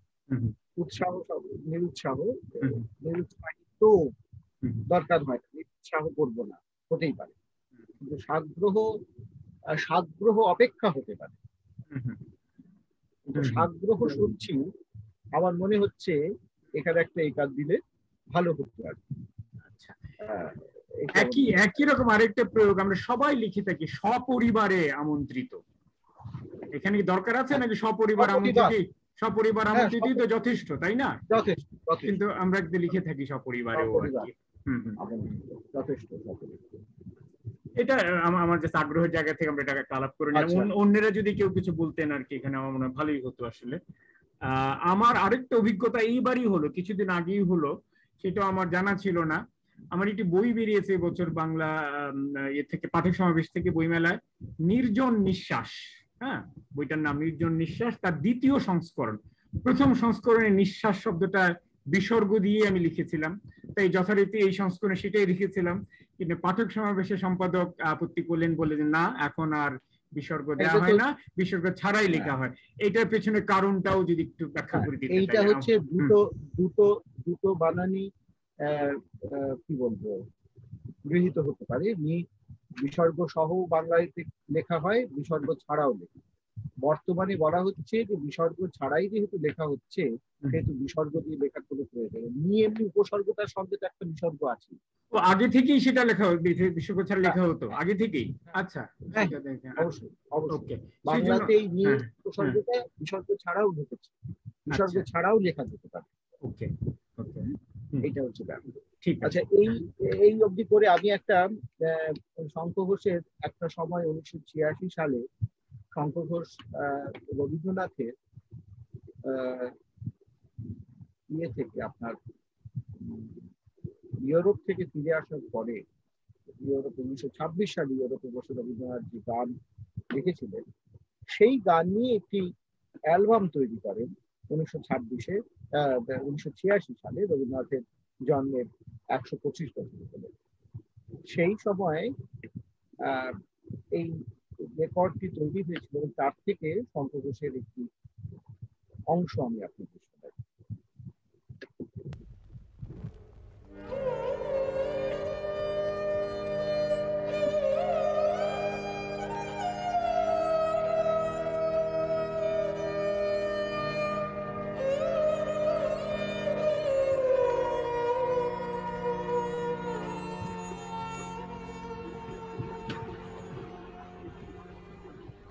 1912 থেকে 1932 সাল পর্যন্ত যতবার বিদেশে গেছেন রবীন্দ্রনাথ, সাময়িকভাবে তখন থেমে গেছে তার গানের সহজ ধারা। একটি দুটি কখনো লেখেননি তা নয়, কিন্তু দেখা যায় না তার কোনো অবিরল স্ফুরণ, কোনো অনর্গল প্রকাশ। সাধারণ এই নিয়মের মস্ত এক ব্যতিক্রম হয়ে আসে তার 1926 সালের ইউরোপ ভ্রমণ। ফ্যাসিস্ট ইটালির বিষয়ে কবির মনোভাব নিয়ে দেশে বিদেশে তখন জেগে উঠেছে নানা তর্ক, উড়ে আসছে কটু কথার ঝাঁক। আর অন্যদিকে নানা দেশের স্ফূর্ত অভ্যর্থনায় আচ্ছন্ন আছেন তিনি ওই একই সঙ্গে। ঠিক সেই সময়ই সেপ্টেম্বর থেকে নভেম্বরের 2.5 মাসের মধ্যে হঠাৎ দেখা দিল 24টি গানের এক আবেশময় স্তবক, যেন সমস্ত অপচয় থেকে সরে আসবার এই তার এক আশ্রয়। ভিয়েনা থেকে একটি চিঠিতে রবীন্দ্রনাথ সেদিন লিখছিলেন, এখানে আমি রাত্রি প্রায় 3টের সময়, তখন একে রাতের অন্ধকার, তাতে মেঘের আবরণ, অন্তরে অন্তরে একটা অসহ্য চঞ্চলতা অনুভব করি, নিজের কাছ থেকে উদ্দাম বেগে পালিয়ে যাবার জন্যে। পালাবো কোথায়? কোলাহল থেকে সঙ্গীতে। কোলাহল থেকে সঙ্গীতের মধ্যে আশ্রয় নিয়ে গানের এই গুচ্ছ তখন হয়ে ওঠে তার ফিরে আসার গান, প্রতিদিনের তুচ্ছ বাঁধন ছিঁড়ে ফেলার গান।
তো এই রইল আর কি অবধি। এরপরে আমরা মনে হয় কোনো আলোচনা শুরু করি। আমরা গতদিন যে আলোচনার মধ্যে ছিলাম সে আলোচনাকে এগিয়ে নিয়ে যাই, বা কেউ অন্যরা কিছু যোগ করুক আর কি এখানে।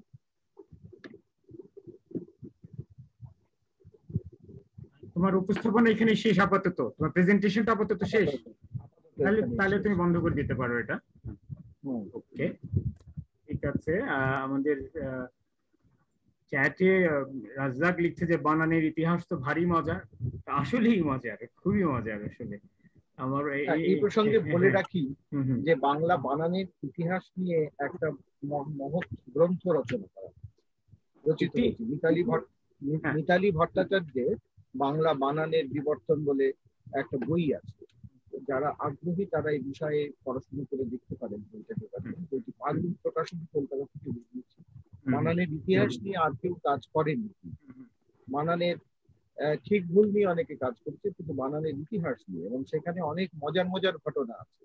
ধরুন তখনকার দিনে এই ছোঁয়াছুঁয়ির ব্যাপার, হিন্দুত্ব, ব্রাহ্মণত্ব, এইসব ব্যাপারগুলো এত ইয়ে ছিল যে একজন তো পঞ্জিকা ছাপছেন, তিনি সেখানে বিজ্ঞাপন দিচ্ছেন যে শুদ্ধ হিন্দু মতে, হ্যাঁ, একদম কি বলবো, পবিত্রভাবে কালি তৈরি করা, নিরামিষ কালি, যেখানে আমিষের কোনো ছাপ ছোঁয়া লাগেনি, সেরকম কালি তৈরি, সেই রকম কালিতে, এবং হিন্দুদের দিয়ে এই পঞ্জিকা ছাপানো, অর্থাৎ যাতে কোনোভাবেই কোনো নিষ্ঠাবান ব্রাহ্মণ সেই পঞ্জিকা কিনতে পিছপা না।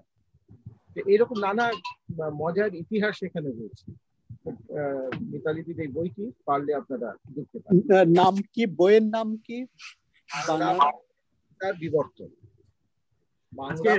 রাজীবের কথা আজকে একটু একটু একটু অস্পষ্ট শোনাচ্ছে আর কি, মাঝে মাঝে কি শোনা যাচ্ছে কি না, আজকে তোমার কথা শুনতে গোড়া থেকে ফেসবুকে, রাজীব ফেসবুকে যদি ওই ছবি, বইয়ের কাভারটা ছবি সহ কখনো শেয়ার করেন, না এখানেই লিখে দিতে পারবে, চ্যাটে সেখানেই লিখে দিতে পারবে, একসঙ্গে লিখে দেবে, কোনো অসুবিধা নেই। হ্যাঁ, লিখে দেবে সে।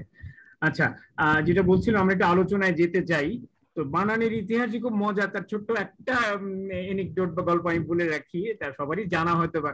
ওই যে সুনীতি চাটুর্য রবীন্দ্রনাথের সাথে দেখা করতে গেলেন এই বানান সংস্কার সমিতির পরামর্শ ইত্যাদি নিয়ে, বিশেষ করে যিনি গরু বানানটা নিয়ে যে গয়ের সঙ্গে ওকার দিতে চাইছিলেন, রবীন্দ্রনাথ কি বলেন?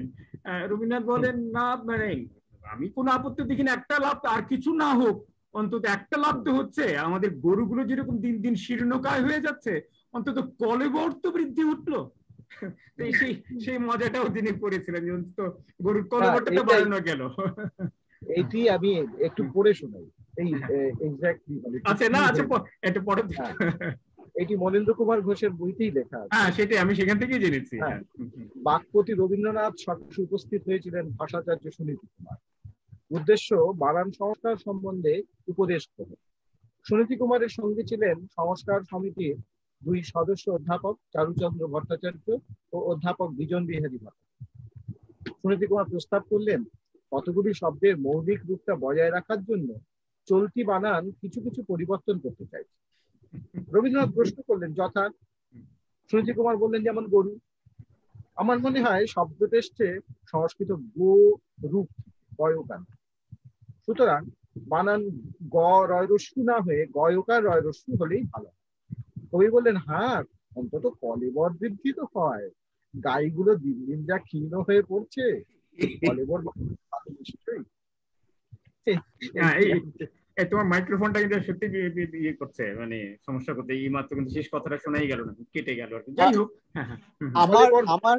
আমি একটু বলি, আমাদের গত বছর বা তার আগের বছর এই শুদ্ধ বানান চর্চা ফেসবুকে একটা গ্রুপ আছে, এখানে বাংলাদেশে এরকম একটা ইয়ে তৈরি হয়েছিল গরুর স্পেলিং নিয়ে, বানানটা নিয়ে। অনেক জল ঘোলা হয়েছে এখানে, কেউ আসলে সঠিক এটা দিতে পারেনি, নানাভাবে অনেক বড় বড় প্রচুর আলোচনা, তত্ত্ব দিয়ে আরো মানে জটিল করে তুলেছে ব্যাপারটাকে আর কি। আচ্ছা, যাই হোক, আমার একটা পার্সোনাল রাজীবদার কাছে প্রশ্ন, আমি নাটা একটা শব্দের বাক্যের শেষে না, সেটা কিভাবে বিচ্ছিন্ন রাখবো নাকি শেষ শব্দটার সাথে জুড়িয়ে দেব? এরকম আমি একাধিক বইতে একাধিক ইয়ে পেয়েছি নিয়ম, আমাকে যদি সহজ করে বলে দেন। এখানে পরিষ্কার বলি, আমি যতখানি জানি সেদিকে। প্রথমত হচ্ছে, না শব্দটি বাংলায় স্বাধীন শব্দ হিসেবে ব্যবহার করা, ঠিক আছে? অর্থাৎ না মানে না অর্থে না যদি ব্যবহার করা, তাহলে সবসময় সেটা আলাদা শব্দ হিসেবে ব্যবহার করা। যাবো না, খাবো না, করবো না, দেখবো না, যে কোনো কিছু না আলাদা শব্দ হিসেবে ব্যবহার। কিন্তু নি মানে ধরুন যদি এমন হয় করিনি, বলিনি, এই নিটা কখনো আলাদা শব্দ হিসেবে লেখা যাবে। তার কারণ নি আলাদা শব্দ হিসেবে বাংলায় তার কোনো অস্তিত্ব নেই, আমরা আলাদা করে ব্যবহার করি না। ঠিক আছে, নি একসঙ্গে ব্যবহার করি সর্ব করবন কি মানে করিনি, বলিনি, খাইনি, সবসময়। আচ্ছা, না সব সময় শব্দের সাথে জুড়ে থাকবে, কিন্তু আমি নিজেই না জুড়ে থাকবে না, জুড়ে থাকবে না, বুঝতে পারো, জুড়ে থাকবে না, আলাদা হবে, আলাদা হবে। এই ব্যাপারটাই আমি একাধিক বইতে একাধিক রকম পেয়েছি। আমি নেক্সট ক্লাসে ছবি তুলে রাখবো পবিত্র সরকার। না সে তো আছেই, কিন্তু এটা দরকার নেই আসলে, এটা মোটামুটি এখন সিদ্ধান্ত হয়ে গেছে, স্থির হয়ে গেছে। হ্যাঁ, আলাদা করে লিখি। হ্যাঁ, কিন্তু আরো একটা কথা, সেটা হচ্ছে না তো আলাদা করে লিখবো, কিন্তু যদি এই ধরনের ব্যবহার হয়, না করে, না বলে, না শুনে, সেক্ষেত্রে না আর ওই অসমাপিকা ক্রিয়াটির মাঝখানে একটি হাইফেন দিতে হবে। হ্যাঁ, সেটা নিয়ে একদিন আমাদের মানে পুরো আলোচনাই করা দরকার, হাইফেনের প্রয়োগটা নিয়ে আমার মনে হয় এটা দরকার আছে। নিশ্চয়ই হাইফেন আর ড্যাশ এই দুটোর মধ্যে তো আমরা গুলিয়ে ফেলি অনেক সময়। এবং হাইফেন যে শুধু শব্দের শুরুতে দেয় তা না, শব্দের শেষেও দেয়, কিন্তু আমি রবীন্দ্রনাথের লেখাতে এই জন্য শেষেও হাইফেন দিতেন কখনো, যে এর ক্ষেত্রে না হাইফেনই দিতেন। হ্যাঁ, হাইফেনই দিতেন তিনি আর কি। আমি দেখাবো তোমাকে অনেক সময়, যেরকম তিনি বলেছিলেন যে এর মতো করে এখানে শব্দ আছে, ওইখানে যেতে বিশেষ করে যে এর ক্ষেত্রে আর কি উনি জুড়ে দিতেন একটা হাইফেন দিয়ে আর কি। এটা না শব্দের শব্দ জোড়ার জন্য তো হাইফেন অবশ্যই। হ্যাঁ, শব্দ জোড়ার জন্য কখনো ড্যাশ দেওয়া যায় না। আমি বলছি যে দিয়ে আমরা যেরকম করি, যে শুরুতে আমরা দিই সাধারণত হাইফেনটা, অনেক সময় যেটা শব্দের শেষে দিয়েও হাইফেনেটেড করে জুড়ে দেওয়া হচ্ছে আর কি, শব্দের শেষে। হ্যাঁ, হতেই পারে। এবং এই প্রসঙ্গে তো আমাদের প্রমথনাথ ঋষির একটা অসামান্য কথা আছে, সেটি হচ্ছে যে হাইফেন শব্দকে এক করে, দুটি শব্দকে এক করে, কিন্তু একাকার করে না। উদাহরণ দিয়েছিলেন রাজলক্ষ্মী আর শ্রীকান্ত। তাদের রাজলক্ষ্মীর যে চাকর ছিল, তার নাম কি ভুলে যাচ্ছি, রতন, বলেছিলেন রতন রাজলক্ষ্মী আর শ্রীকান্তকে এক করেছে। রতন হচ্ছে রাজলক্ষ্মী আর শ্রীকান্তের মাঝখানে হাইফেনের মতো, দুজনকে এক করেছে কিন্তু একাকার করে দেয়নি। আমি আরেকটা ইস্যু এখানে, আলম ভাই যদি কানে তুলো দিয়ে রাখেন এই মুহূর্তে, আমি আলম ভাইয়ের গদ্যটা বাংলায় যখন ফেসবুকে যাই বা বইতে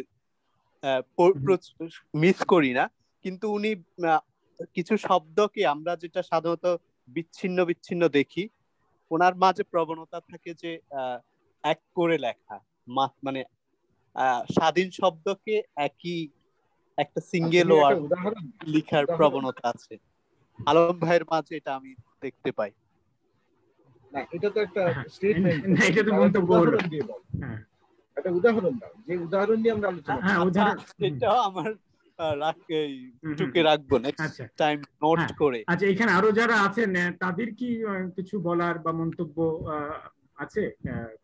অদিতি বা নাসির নিশ্চয়ই কিছু বলবে, তবে এর মধ্যে আমাদের লাইভে একটা মন্তব্য এসেছে, এটা আমরা নিয়ে নিই। বরং একটা প্রশ্ন করেছেন যে আবেদিত শব্দটি ব্যাকরণ সম্মত কিনা, এই মুজিব রহমানই করছেন।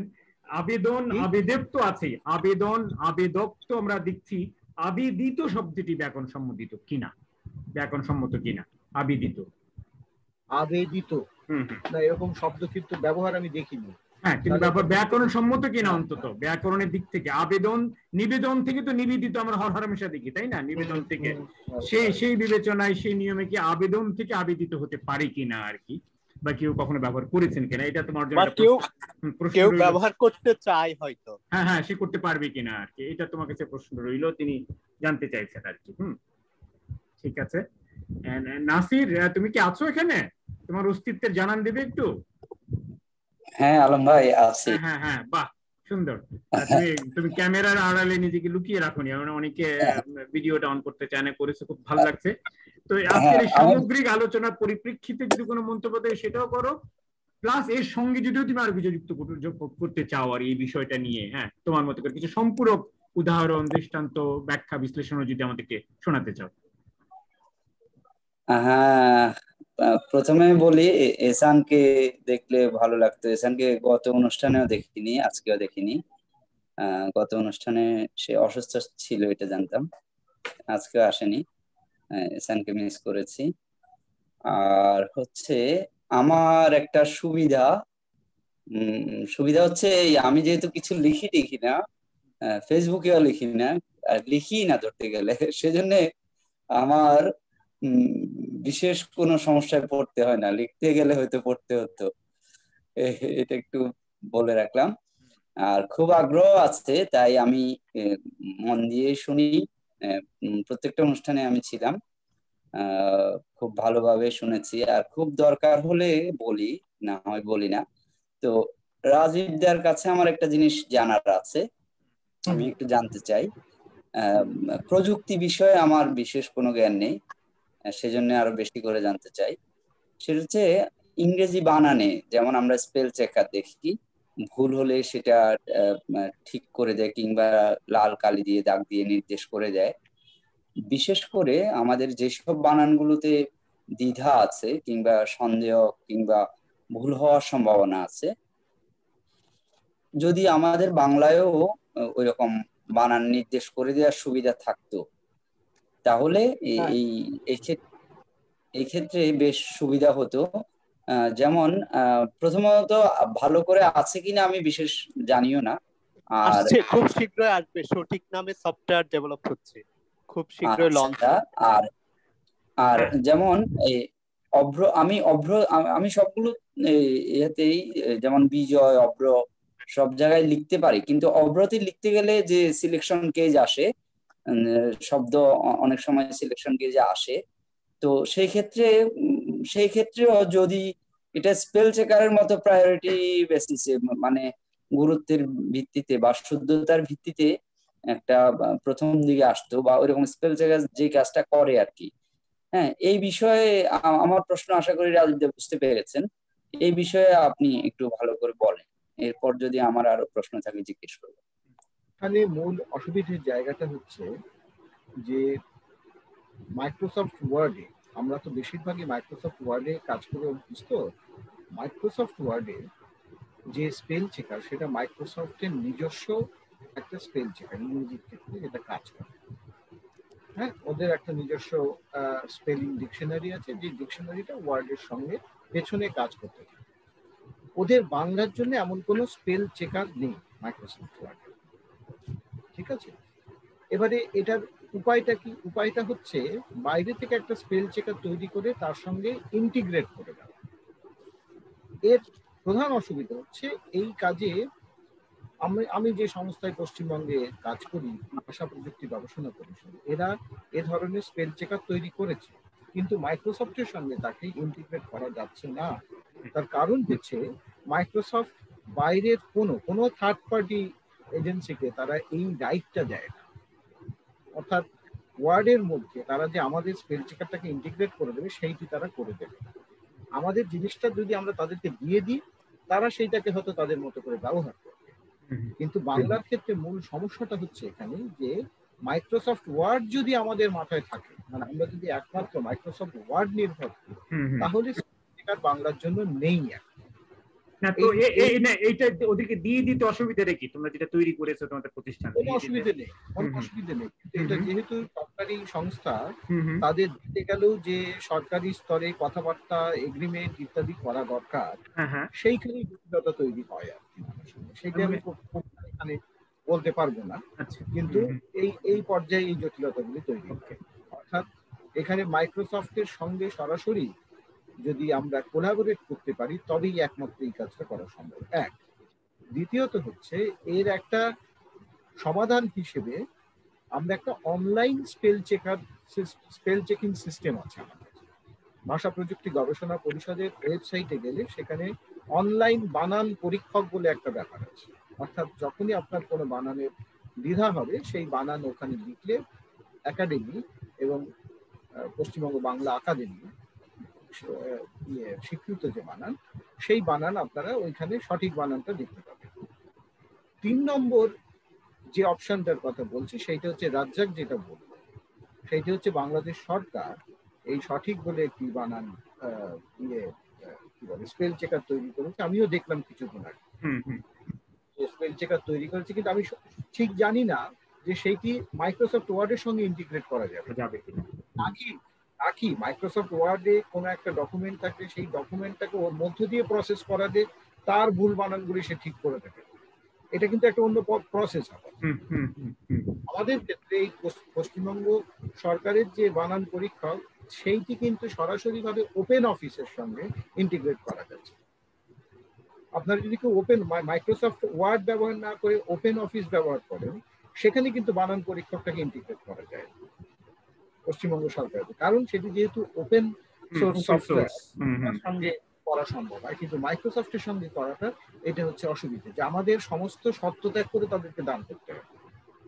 এইটি তো পশ্চিমবঙ্গ সরকার তো সেটি করতে পারে না, তার তৈরি জিনিস সম্পূর্ণ শর্ত ত্যাগ করে দান করতে পারে না, বিক্রি করবে বা কিছু একটা করবে সেরকম। সেইখানেই তো সমস্যাটা, মানে সেইখানে বানিয়ে ফেলে রাখার চাইতে ব্যবহারের জন্য যদি কথা থাকে। আচ্ছা, আমার ওই যে আলম ভাইয়ের যে নির্জন নিঃশ্বাস, আমি টেবিলেই ছিল পিছনের প্ল্যাপে ব্যাক কাভারে যেটুকু বইটি সম্পর্কে বলা, নারীবাদী সাহিত্য, একটা সিঙ্গেল ওয়ার্ড। না, এটা আমি বলে রাখি, বইটা আমি এখনো পাইনি, বইটা আমার কাছে আসেনি, এখন দেখিনি। তবে বইয়ের প্রচ্ছদ পাঠিয়েছিল আমাকে, প্রচ্ছদের ছবিতে আমি দেখলাম এটা করেছে, এটা তাদের কাজ, তারা করেছে, এটা আমি করিনি আর কি। একসঙ্গে হওয়ার তো প্রশ্নই ওঠে না এটা আর কি। নারীবাদী সাহিত্য দুইটা শব্দ হওয়ার নিশ্চয়ই, হ্যাঁ দুইটাই লিখেছিলাম আমি। ওরা কি কারণে করেছে, ওরাও করেনি হয়তো বা ভুলে হয়ে গেছে আর কি। হ্যাঁ, এখানে আমি একটা প্রশ্ন করি আলম ভাইকে, সেটি হচ্ছে নির্জন নিঃশ্বাস। এই নামটিতে নির্জনতা কি কখনো নিঃশ্বাসের বিশেষণ হতে পারে? এটা একটা সোজা স্বভাব হচ্ছে, এটা একটা পোয়েটিক লিবার্টি, এটা নিয়ে আমি পার নিব। এখানে অনুপ্রাসের লোভে এটা ব্যবহার করা হয়েছে, আর কিছুই নয়। এবং তার একটা মূল আছে, ভূমিকাটা পড়লেও বোঝা যাবে। প্রথম যে কবিতাটি লিখেছিলেন এক নারী, এনহেদওয়ানা, তার নিঃশ্বাসের কথার সঙ্গে এটাকে যুক্ত করে দেওয়া হয়েছে।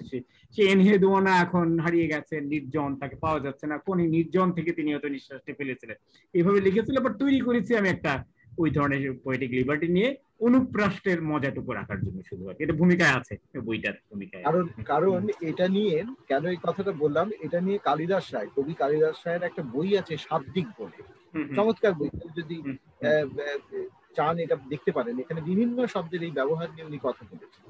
সেখানে উনি জিজ্ঞেস করেছেন যে নির্জন কবি, এই তুলনাটা আদৌ সুপ্রযুক্ত কিনা।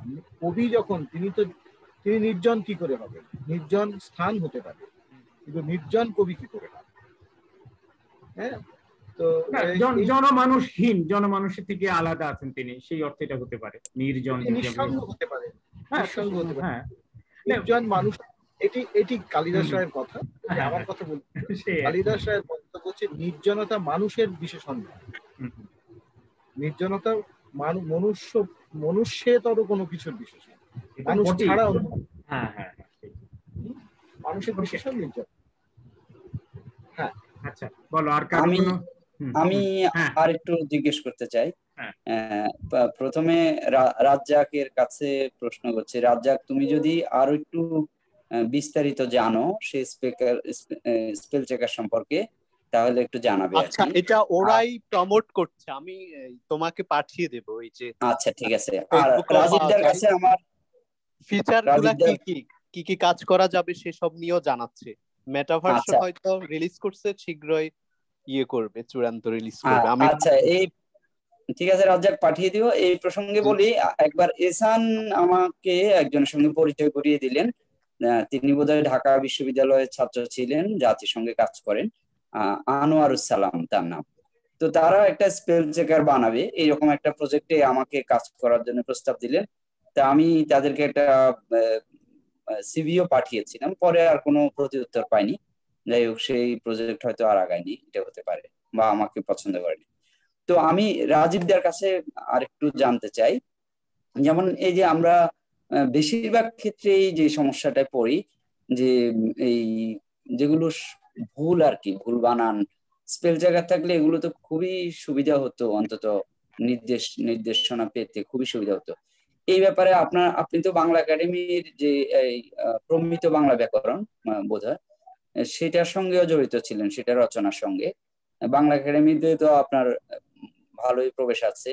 বাংলা একাডেমির কোনো ভাবনা আছে কিনা এই ব্যাপারে, বা বাংলা একাডেমি বাংলাদেশ সরকারকে এই ব্যাপারে কোন রকম পরামর্শ দিতে পারে, যেটা পশ্চিমবঙ্গ একাডেমির কথা বললেন, মানে সেটা সম্পর্কে, এই সম্পর্কে আমি আরেকটু শুনতে চাই আসলে আমার এই প্রশ্নে। এখানে দেখুন, এখানে একটা কথা বলি, বাংলাদেশের বাংলা একাডেমি তার কর্মপন্থা সম্পর্কে আমার কোনো কিছু বলার এখতিয়ার নেই, আমি বলতে পারি না। আমি পশ্চিমবঙ্গ বাংলা একাডেমি সম্পর্কে কিছু কথা হয়তো বলতে পারি, বা আমি যে সংস্থায় কাজ করি তারা যে বানান নীতি, তাদের যে ভাষা নীতি। রাজীব দা, আমি একটু বলে রাখি, ওই যে বাংলা একাডেমির ব্যাকরণে যেহেতু আপনি ছিলেন, সেই হিসেবে আমি কথাটা তুলেছিলাম। সেই হিসেবে নিশ্চয়ই আমি ছিলাম, কিন্তু সেইটি আমার কাজ ওই অবধি। কিন্তু এই আপনি যেটা প্রশ্ন করলেন, এটা বাংলা একাডেমির এখতিয়ার বিষয় বা বাংলা একাডেমির কর্মপন্থা বিষয়, সেই বিষয়ে আমি সত্যিই কিছু বলতে পারি না। আমি জানি না, আমি এরকম কোনো পরিকল্পনা তাদের আছে কিনা আমি সত্যিই জানি না, বা এটা বলাটাও আমার পক্ষে ঠিক হবে না। তবে এটা করা প্রয়োজন, এবং এইটা নিয়ে বাংলা একাডেমিতে আমরা যখন কাজ করছি সেই সময় এটা নিয়ে কথাবার্তা, চিন্তাভাবনা এবং এর প্রয়োজন মানুষ অনুভব করছেন, এটি আমি দেখেছি। এবং আমার মনে আছে 2013 বা ওরকম কোনো একটা সময়ে শাপলা বলে একটি ইউনিকোড ফন্ট বাংলাদেশ সরকার রিলিজ করেন 21শে ফেব্রুয়ারি। তো সেই সময় দেখেছিলাম যে এটা নিয়ে বেশ উদ্যোগ এবং তার যে সমস্ত ভুল ভ্রান্তি তা নিয়ে বিস্তারিত আলোচনা সেই সময় হয়েছিল। কিন্তু সত্যি এটা নিয়ে আমি কিছু বলতে পারবো বাংলা একাডেমির পন্থা। আচ্ছা, আমাদের এতে লাইভে ওই মুজিব রহমানই আবার একটা সংযুক্তি মন্তব্য করেছেন যে আবেদিত শব্দটি আবেদন করা হয়েছে বোঝাতে হর হামেশাই ব্যবহৃত হচ্ছে আমাদের দেশে। ব্যাকরণ বা কতভাবে শুদ্ধ কিনা জানতে চাই, আবেদনকৃত হতে পারে কি, সেটা আবার পাল্টা ভাবে তিনি জিজ্ঞেস করছেন আর কি।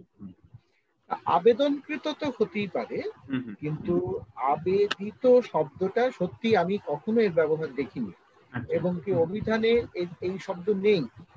আবেদিত শব্দটা আমি দেখিনি অভিধানে। তো এটা হতে পারে কিনা আমাকে একটু ভেবে দেখতে হবে। ভেবে দেখে যদি পারো ওনাকে জানিয়ে দিও। আর প্রীতম সেন আমাদের বন্ধু, ও একটা মন্তব্য করেছে, একটা জিজ্ঞাসা যে বাংলা বানানে অথবা ব্যাকরণে বিদেশি শব্দের ভুক্তি অথবা বিদেশি শব্দ বলে শ্রেণীকরণ করা কতটা যৌক্তিক বলে আপনার কাছে মনে হয়? এইটা একটা খুব গুরুত্বপূর্ণ প্রশ্ন, যে বিদেশি শব্দ বলতে আমরা আসলে কি বুঝি। আমরা কি বুঝি?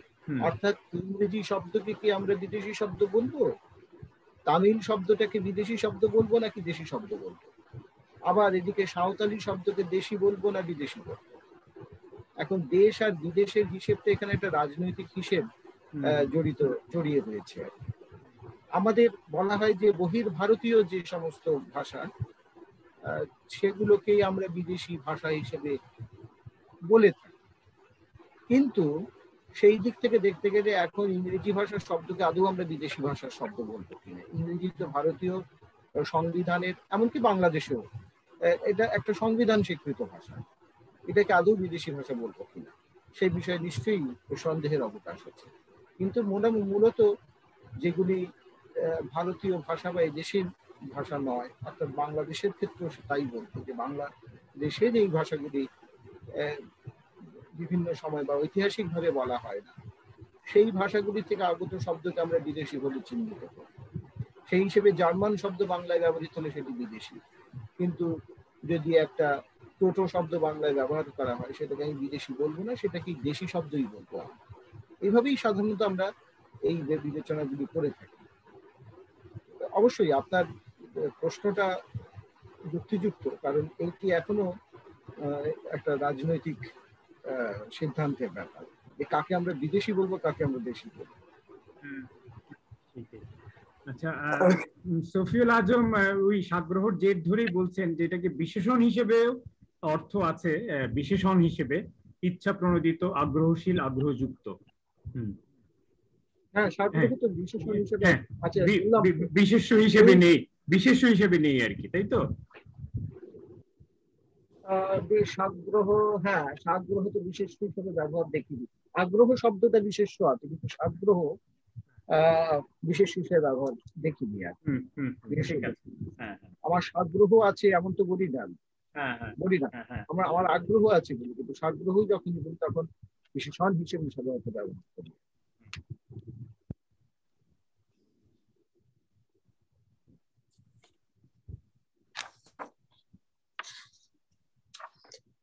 আচ্ছা, আমার রাজীব দার কাছে প্রশ্ন, যেমন হাসান জানতে চাচ্ছিল, আমাদের স্পেল চেকারের একটা বিকল্প হতে পারতো, আমরা যেরকম অক্সফোর্ড ডিকশনারি সফট কপি পাই, আমরা একটা অথেন্টিক অক্সফোর্ড ডিকশনারি কিনে নিলে বুকশপ থেকে, সেটা সিডি থাকে, সেটা ইনস্টল করে সেখানে ওয়ার্ড মিনিং চেক করতে পারি, স্পেলিং চেক করতে পারি, পার্টস অফ স্পিচ, অনেক কিছু চেক করা যায়। সেরকম বাংলা পশ্চিমবঙ্গ কিংবা বাংলাদেশেও আমরা ডিকশনারি অভিধান পাচ্ছি, কিন্তু ওরকম অভিধানের প্যারালালে সফট কপিটা, টোটাল অভিধানটার সফট কপি। রাজ্জাক, এখানে একটা কথা বলি, এখানে প্রশ্নটা শুধু সফট কপি নয়। আমরা ইংরেজি ডিকশনারির সঙ্গে যে ডিকশনারিটা সিডিতে পাই তার পেছনে একটা অন্য ঘটনা আছে, সেটাকে বলা হয় মেশিন রিডেবল ডিকশনারি, MRD। এইটি ঠিক যে ডিকশনারিটা আমরা হাতে নিয়ে দেখি ছাপানো ডিকশনারি, তার সফট কপি এটা ঠিক নয়। এটা হচ্ছে একটা আলাদা কি বলবো, একটা আলাদা ডিকশনারি যেটি মেশিন পড়তে পারে, অর্থাৎ কম্পিউটার পড়তে পারে। তুমি যখন একটা শব্দ ওই ডিকশনারিতে খুঁজে তার বর্ণনার মধ্যে যে শব্দগুলি পাবে, প্রতিটা শব্দের কিন্তু তার ভুক্তির সঙ্গে কানেক্ট করা আছে। অর্থাৎ প্রতিটা শব্দে ক্লিক করলে সেই শব্দের ভুক্তিতে চলে যাবে, তার ডেসক্রিপশন তুমি পাবে। এইটা ঠিক ছাপানো ডিকশনারি সফট কপি ঠিক নয়। হ্যাঁ, এটাকে মেশিন রিডেবল এরকম আর কি। আচ্ছা রাজীব, আমার মনে হচ্ছে যেহেতু এখানে আর কেউ কোনো কিছু প্রশ্ন করছে না, তাহলে আমরা যেটা করে থাকি শেষে একটা বিষয় নিয়ে যে আলোচনা করি, এরকম কোন বিষয়কে আজকের জন্য তুমি ঠিক করেছিলে আলোচনার জন্য? তাহলে আমরা সেটাতে চলে যাই, কারণ আমাদের খুব বেশি সময় নেই, আমাদের হয়তো আর 15 মিনিট সময় আছে। রাজ্জাকের এই প্রশ্নের উত্তরটা দিই, কারণ এটা গুরুত্বপূর্ণ প্রশ্ন। এই মেশিন রিডেবল ডিকশনারি বাংলার ক্ষেত্রে এখনো অব্দি তৈরি হয়নি, এটা হচ্ছে প্রথম কথা। দ্বিতীয় হচ্ছে যে মেশিন রিডেবল ডিকশনারি একটা তৈরি করছি আমরাই, আমাদের সংস্থায় একটা মেশিন রিডেবল ডিকশনারি কাজ করছে এখন বাংলা এবং ইংরেজি দ্বিভাষা। ঠিক আছে, সেটি যতদিন না হচ্ছে ততদিন তার জন্য অপেক্ষা করা ছাড়া উপায় নেই। বাংলাদেশে এ ধরনের কাজ হচ্ছে বলে আমি শুনিনি, হতে পারে। আর আমাদের এখানে যাদবপুর বিশ্ববিদ্যালয়ে এ ধরনের একটি মেশিন রিডেবল ডিকশনারি। তাহলে সাথে সাথে আপনাদের কাছ থেকে আশা করব মোবাইল অ্যাপেও যেন সেটা হয়, যেমন মেরিয়াম ওয়েবস্টার আমরা মোবাইল রিডেবল ডিকশনারি হলে তার মোবাইল অ্যাপ আসবে। ওটা 5 মিনিটের কাজ, ওটা বেশি কাজ না। কিন্তু এই মেশিন রিডেবল ডিকশনারি তৈরি করাটা একটা বিরাট কাজ, কারণ এর পেছনে একটা বিরাট প্রসেস জড়িয়ে আছে।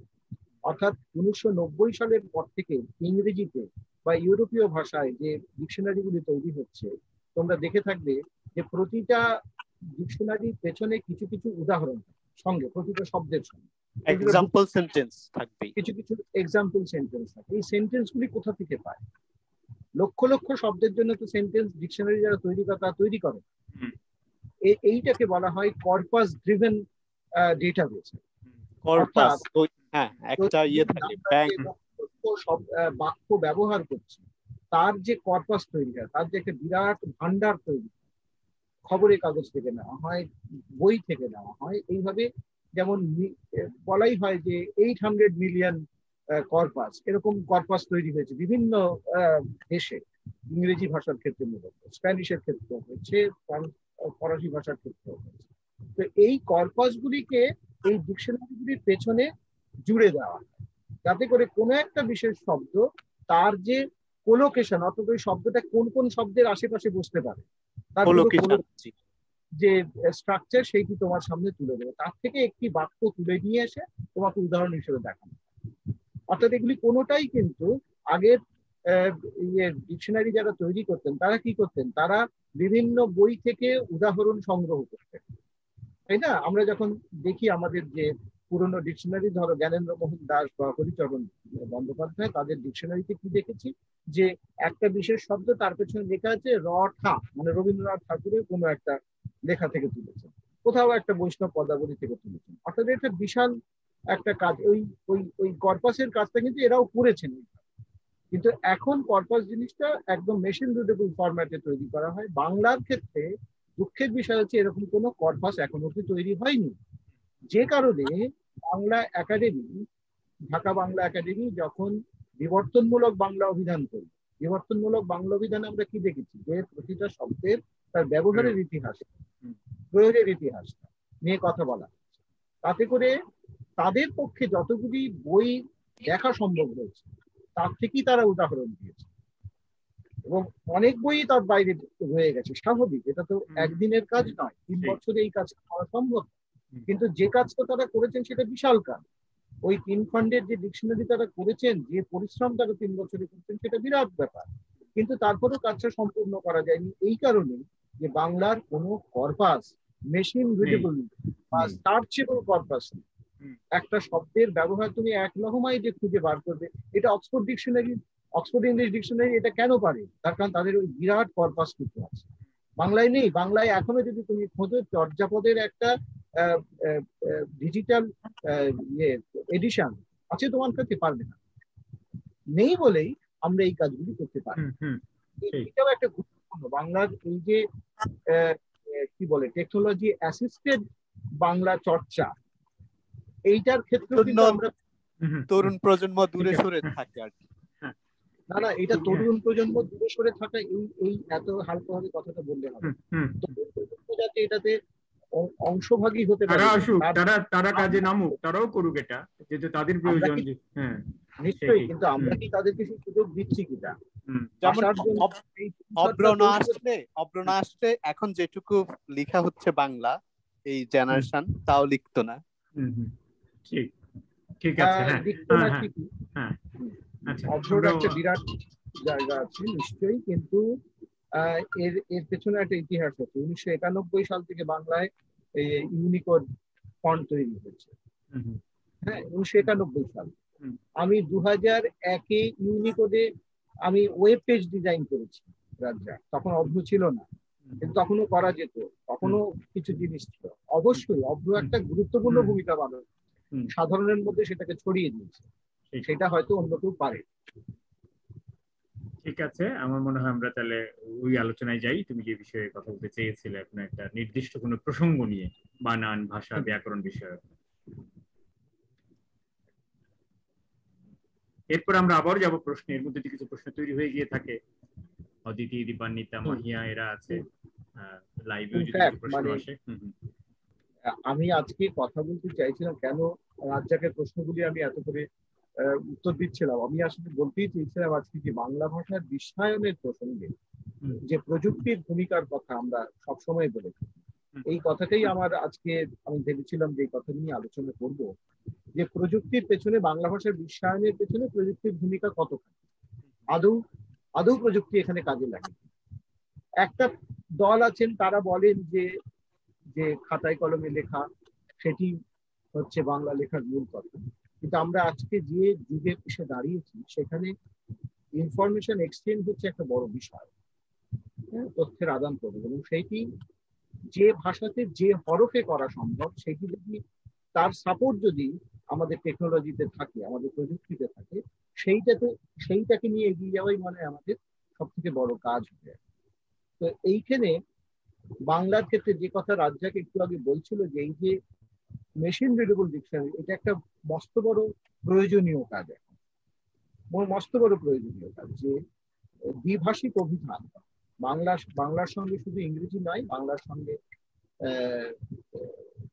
ফরাসি বা স্প্যানিশ এরকম ভাষাগুলির দ্বিভাষিক অভিধান বা বহুভাষিক অভিধান তৈরি করা, সেই কাজটা আমাদের করা প্রয়োজন। 1 নম্বর। 2 নম্বর হচ্ছে এই যে একটু আগেই কথা হচ্ছিল আমাদের স্পেল চেকার নিয়ে, বানান পরীক্ষক নিয়ে, বাংলার জন্য এরকম একটা সবাই ব্যবহার করতে পারে এরকম একটা বানান পরীক্ষক আমাদের দরকার, যে পরীক্ষক, বানান পরীক্ষক মাইক্রোসফট ওয়ার্ডে কাজ করবে, ওপেন অফিসের সঙ্গে কাজ করবে ইত্যাদি। তৃতীয় আরেকটি বিষয় হচ্ছে বাংলার ওসিআর তৈরি করা। ওসিআর আমরা জানি নিশ্চয়ই অপটিক্যাল ক্যারেক্টার রেকগনিশন, অর্থাৎ ধরুন পুরনো যে টেক্সট আমাদের হাতে আছে 1878 সালে বা 1778 সালে ছাপানো যে বই, তারপর থেকে যে বাংলা লিপিতে বই লেখার বই ছাপানোর কাজ শুরু হলো, সেই বইগুলোকে যদি আজকে ডিজিটাইজ করতে, আজকে যদি সেই বইগুলোকে সংরক্ষণ করতে হয়, তাহলে আমাদের উপায় কি? তাহলে সেগুলোকে ডিজিটাইজ করতে হবে। ডিজিটাইজ করার একটা পদ্ধতি কি? তাকে স্ক্যান করা। কিন্তু স্ক্যান করলেই তো সেটা একটা ছবি হিসেবে আমাদের কাছে রয়ে গেল, কিন্তু সেটাকে আমি ব্যবহার করবো। তার জন্য সেটা যাতে এডিটেবল টেক্সট ফরম্যাটে চলে আসতে পারে, আমি অর্থাৎ ওই টেক্সটটাকে যাতে আমি আমার মতো করে এডিট করতে পারি, আমার কাজে লাগাতে পারি, তার জন্য একটা ওসিআর ব্যবস্থা আছে, অপটিক্যাল ক্যারেক্টার রেকগনিশন। অর্থাৎ স্ক্যান করার সময় আপনারা ইংরেজিতে এই ব্যাপারটা খুব দেখে গুগল ট্রান্সলেট প্রবাবলি এই সুবিধাটাতে ট্রান্সলেটর ঠিক নয়, গুগলেরও একটা ওসিআর আছে। এটা হচ্ছে স্ক্যান করা যে টেক্সট, সেই স্ক্যান করা টেক্সট থেকে ওই ক্যারেক্টার গুলি এ বি সি ডি ইংরেজির ক্ষেত্রে, বাংলার ক্ষেত্রে অ আর হ্রস্বই দীর্ঘই ক খ ইত্যাদি এবং যুক্ত ব্যঞ্জন, এগুলোকে সে রেকগনাইজ করবে, এগুলোকে সে চিনবে, চিনে বোঝার চেষ্টা করবে যে এইটি ঠিক এই যে রূপটা দেখতে পাচ্ছি, এই রূপটা ঠিক কোন কোন বর্ণের সংমিশ্রণ, তার কোন কোন বর্ণের সংযুক্ত রূপ। এটা কি করে সে বুঝবে? সে ওই শেপ সিমিলারিটি, ওই শেপটাকে সে দেখে সে করবে কি, ওই ক্যারেক্টারটাকে ইউনিকোডের যে তার কোড চার্ট আছে, ইউনিকোডে আপনারা দেখবেন প্রতিটা বর্ণের সঙ্গে একটা কোড নাম্বার, ও ওই ক্যারেক্টারটাকে চিনতে যদি পারে, সে করবে কি, সঙ্গে সঙ্গে ইউনিকোড কোডের সঙ্গে তাকে আইডেন্টিফাই করবে, তাকে মিলিয়ে দেখবে, মিলিয়ে দেখে যদি মনে হয় যে একই রকম, তখন সে ওই টয়কে পয়টা হিসেবে সেভ করে দেয় ওয়ার্ডে। এইটি হচ্ছে ওসিআর এর কাজ। এবং যখনই এই কাজটা করতে পারবে, তখন এই যে বিরাট পরিমাণ ছাপানো বা লিখিত টেক্সট আমাদের হাতে আছে, যেগুলোকে এখনো আমরা সংরক্ষণ করব কি করে ভাবছি, এই কাজটা করা সম্ভব আমাদের পক্ষে? এই কাজটা করা সম্ভব শুধু না, এই কাজটা অনেকখানি করা হয়ে গেছে। আমি তাই শুনেছি, এটা নাকি অনেক দূর আছে, করা আছে ইতিমধ্যে। হ্যাঁ, অনেকগুলি করা আছে। এটা বলি, গুগল একটা অনলাইনে এই ধরনের একটা সার্ভিস দেয়, এবং সেখানে একটা মনে ব্যাপার আছে, 5000 শব্দের বেশি একবারে করা যায় না, তার বেশি করতে হলে তাদেরকে টাকা দিতে। বাংলাদেশের ব্র্যাক বিশ্ববিদ্যালয়ে এই নিয়ে কাজ করেছে বাংলা ওসিআর নিয়ে, বিশেষত মুমিত খান অধ্যাপক, তিনি অনেক কাজ করেছেন, তার অনেক মানে সত্যি তৈরি করা কিছু জিনিস। এমনকি বাংলাদেশ সরকারের আইসিটি বিভাগ, তারা মনে হয় একটা এরকম ওসিআর তৈরিও করেছে, যদিও সেটা এখন আর কাজ করে বলে আমার মনে হয় না, মানে আমি দেখিনি, আমি কয়েক বছর ধরে এটা কাজ করে। আমি যে সংস্থায় কাজ করি এবং তারা ইন্ডিয়ান স্ট্যাটিস্টিক্যাল ইনস্টিটিউট ISI, তার সঙ্গে সম্মিলিতভাবে এই ধরনের একটা ওসিআর তৈরি করেছে। এই ওসিআরটা প্রায় 95% নির্ভুলভাবে কাজ করতে পারে, ঠিক আছে, কিন্তু এর এখনো বাজারে এটা আনা যায়নি। তার কারণ ওই সেই কিছু প্রক্রিয়াগত, মানে কি বলবো, তারা অর্থাৎ এটা হয়ে যাবে অদূর ভবিষ্যতে, আমরা এটা জিনিস আশা করতে পারছি আর কি। এবং এইটা নির্ভর করে এর পেছনে এই যে বিপুল পরিমাণ আমাদের স্ক্যান করা যে টেক্সট, সেগুলোকে দিয়ে এই সিস্টেমটাকে ট্রেন করা যায়। যত বেশি ট্রেন করা যাবে, তত বেশি সেই সিস্টেম এফেক্টিভ হবে। হ্যাঁ, তো সেইটি আমরা কাজ করছি এখনো। এটি আরেকটি কাজ আর কি। আর তার সঙ্গে আরেকটি কাজের কথা বলি, সেটি হচ্ছে ব্রেল। এই যে আমরা যারা দৃষ্টিশক্তি নেই না, যে বন্ধুদের দৃষ্টি যারা দেখতে পারবো, তারা কি করে এই টেকনোলজির সাহায্য নিয়ে ভাষাকে ব্যবহার। তার একটা জিনিস হচ্ছে যে অটোমেটিক ওই টেক্সট টু স্পিচ কনভার্টেড, মানে একটা প্রিন্টেড টেক্সট তাকে অলরেডি অটোমেটিক্যালি স্বয়ংক্রিয়ভাবে স্পিচে, ধ্বনিতে রূপান্তরিত করে। যে কারণে আপনারা দেখবেন এখন অনেক জায়গাতেই যে অডিও বুক, এই অডিও বুক যে সবসময় যে রেকর্ডিং করে অডিও বুক তৈরি করা হয় তা না, ওই যে টেক্সট ক্যারেক্টারগুলি যদি চিনতে পারা যায়, প্রতিটা ক্যারেক্টারের সঙ্গে একটা করে ধ্বনিকে ম্যাপ করা, তো সেই হিসেবে অডিও বুক তৈরি। বাংলার ক্ষেত্রেও এই ধরনের সুবিধে এখন আছে, যদিও সেটা খুব বাংলা শুনতে বাংলার মতো লাগে না, কারণ ওটা ওই ইংরেজি সিস্টেমটাকে ট্রেন করে করে বাংলার জন্য একটা করা হয়েছে, সেই কাজটা বাকি আছে। কিন্তু তার পাশাপাশি আরেকটা কাজ আছে, সেইটি হলো যে আমাদের যে প্রিন্টেড মেটেরিয়াল, প্রিন্টেড টেক্সট, তাকে ব্রেলে কনভার্ট, অর্থাৎ অন্ধরা যাতে, ব্রেলটা আমরা জানি যে অন্ধদের জন্য, যারা দৃষ্টিশক্তিহীন তাদের জন্য এক বিশেষ কাগজের উপরে বিশেষ পদ্ধতিতে ওই ছিদ্র করে করে করে করে এক ধরনের লেখা হয়, তাকে ব্রেল বলে, ব্রেল লিপি বলা। তো এই ব্রেল লিপি আবার ভারত এবং বাংলাদেশের কিন্তু ব্রেল লিপি আলাদা, বাংলা। হ্যাঁ, ওদের কারণ আমাদের বেঙ্গল ফাউন্ডেশন থেকে কিন্তু ব্রেইলের বেশ কিছু বই বের হচ্ছে আগে, তাহলে এটা তাহলে আলাদা, তাহলে না আলাদা আলাদা ভারতীয় বাংলা ব্রেল আর বাংলাদেশি বাংলা ব্রেল একটু আলাদা, যে কারণে আমরা একসঙ্গে কাজ করতে চেয়েও পারি বাংলাদেশ সময় এই বিষয়ে কথা। আচ্ছা আচ্ছা, আমরা এইখানে যেটা করেছি, যেখানে একটা কনভার্টার আমরা বানিয়েছি, যে ইউনিকোড টেক্সটকে ব্রেলে কনভার্ট করে দেওয়া, যে কোনো ইউনিকোড টেক্সট ওই কনভার্টারের সাহায্যে আমরা ব্রেলে কনভার্ট করে দিয়ে তারপরে ওই ব্রেলটাকে আমরা জাস্ট প্রিন্ট করে নিলে ব্রেল বুক করি আলাদা করে। আগে আমরা জানি যে পুরোনো প্রাচীনকালে ব্রেল বই তৈরি করা একটা খুবই ঝকমারির বিষয়, ব্রেল কম্পোজ করতে হতো, সেই ব্রেল যারা পড়তে পারে সেরকম লোককে দিয়ে তার প্রুফ দেখাতে। এখন এই কাজটা প্রায় করার দরকার হয় না, কারণ আমরা একই কাজ ইউনিকোড টেক্সটটাকে যদি আমরা সঠিক করতে পারি, নির্ভুল করতে পারি, তাকে নির্ভুল করতে পারবো, অর্থাৎ অনেকখানি পরিশ্রম আমরা বাঁচাতে পারি। সেই সঙ্গে আরেকটি কাজ করা সম্ভব, যে আগে যেমন সাহিত্য বা এই ধরনের ইতিহাস ছাড়া ব্রেলে অন্য কোনো বই কনভার্ট করা যেত, ছাপানো যেত না। বিজ্ঞানের বই ব্রেলে কনভার্ট করা খুবই কঠিন, কারণ যদি ভূগোলের বই হয়, ভূগোলে নানা ধরনের ম্যাপ, সেগুলোকে কিন্তু এখন একটা টেকনোলজি এসেছে, সেই টেকনোলজিতে করা হয় কি, ওই প্লাস্টিকের পাতা, তার উপরে ওই চাপ দিয়ে এক ধরনের ছাপা তৈরি হয়, ট্যাকটাইল গ্রাফিক্স, ট্যাকটাইল গ্রাফিক্স, অর্থাৎ যেটি হাত দিয়ে তারা, এই ট্যাকটাইল গ্রাফিক্স এর কাজও আমরা এখন এই ল্যাঙ্গুয়েজ টেকনোলজিরই কাজ, কিন্তু এটা অর্থাৎ একটা ভূগোলের বইকে আমরা যেমন তার টেক্সটকে রূপান্তরিত করবো ব্রেনে, তার সঙ্গে তার তার ছবিগুলোকে, তার ম্যাপগুলোকে, ম্যাথমেটিক্সের অঙ্কের ক্ষেত্রে বিভিন্ন জ্যামিতিক যে আছে, শেপগুলি রয়েছে, সেগুলোকে এই ট্যাকটাইল গ্রাফিক্সে পরিণত করলে হবে কি, তারা এই বিজ্ঞানের বিষয়গুলিও তারা চর্চা করতে পারে। হয়তো এখনই উচ্চতর বিজ্ঞান চর্চার ক্ষেত্রে এখনো অতটা এগোতে পারিনি, কারণ তার জন্য আরো অনেক কি বলবো প্রযুক্তির সাহায্য দরকার আমাদের।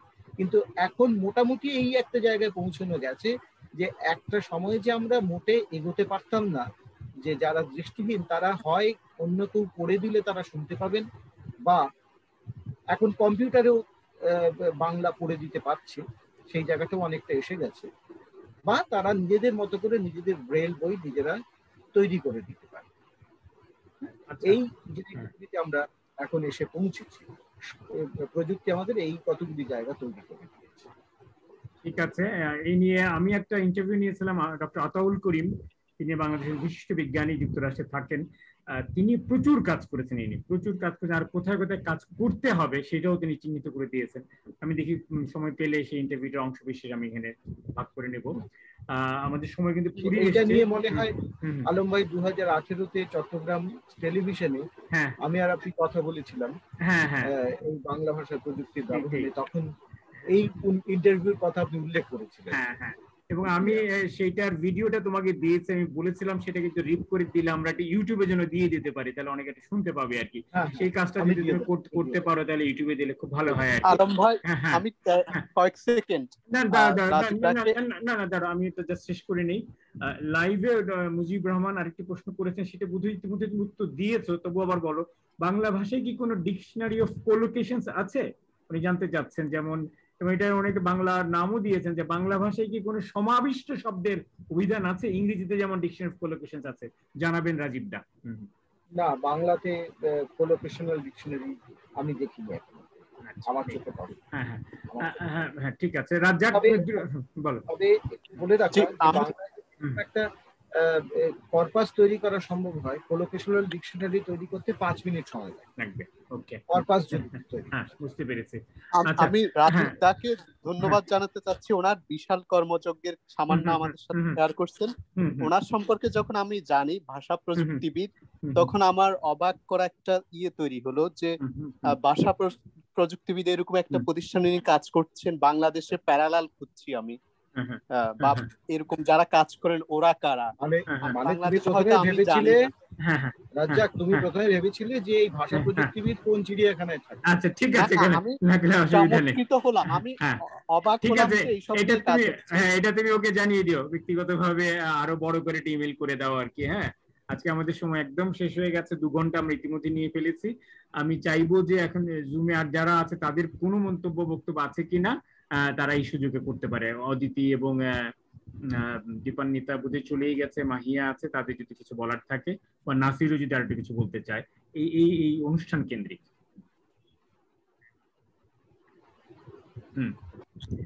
তা নেই। আচ্ছা, তাহলে আমি শেষ ঘোষণাটা দিই। সেটা হচ্ছে যে আমাদের, আচ্ছা এখানে মুজিব রহমান আরেকটা কথা লিখেছেন যে ওসিআর অপটিক্যাল ক্যারেক্টার রিকগনিশন খুবই জরুরি প্রযুক্তি, অতীত সাহিত্য ইতিহাস সংরক্ষণে বিপ্লব ঘটাতে পারে ওসিআর। দারুণ, এটা সত্যি কথা। আসলে এটা যে কত যুগান্তকারী একটা কাজ হবে, মানে কত সহজ হয়ে যায় আমাদের কাছে কিংবা পাঠ করা, ব্যবহার করা। এখানে একটু বলে রাখি আমাদের কাছে, আমাদের সংস্থায় একটা প্রস্তাব এসেছে যে আমাদের কলকাতায় যে আর্কাইভ, স্টেট আর্কাইভ, তাকে ডিজিটাইজ করা। বুঝতে পারছেন তো, মানে সেখানে যে কি বিচিত্র এবং দুষ্প্রাপ্য জিনিস আছে সমস্ত, হ্যাঁ, মানে সেগুলি যদি ডিজিটাইজ করে সাধারণ মানুষের হাতের কাছে পৌঁছে দেওয়া যায়, মানে বিশাল কাজ, অকল্পনীয় কাজ। ওসিআর ছাড়া এটা সম্ভব। আমরা অনুষ্ঠান শেষ করব। শেষ করার আগে ছোট্ট একটা ঘোষণা দিই যে আমাদের পরবর্তী পর্বটা নিয়ে, আমাদের পরবর্তী পর্ব আজকে যেহেতু 25 তারিখ, আমাদের পরবর্তী পর্ব হচ্ছে কয় তারিখ হচ্ছে তাহলে 25, 5, 2 তারিখ, এরপরে 9 তারিখ হচ্ছে। হ্যাঁ, 9 তারিখ হচ্ছে আমাদের 7ম পর্ব। কিন্তু 2 তারিখও একটা বিশেষ অনুষ্ঠান হবে, সেটা আমি শুধু বলে রাখতে চাই যারা আগ্রহী যেন যুক্ত হন।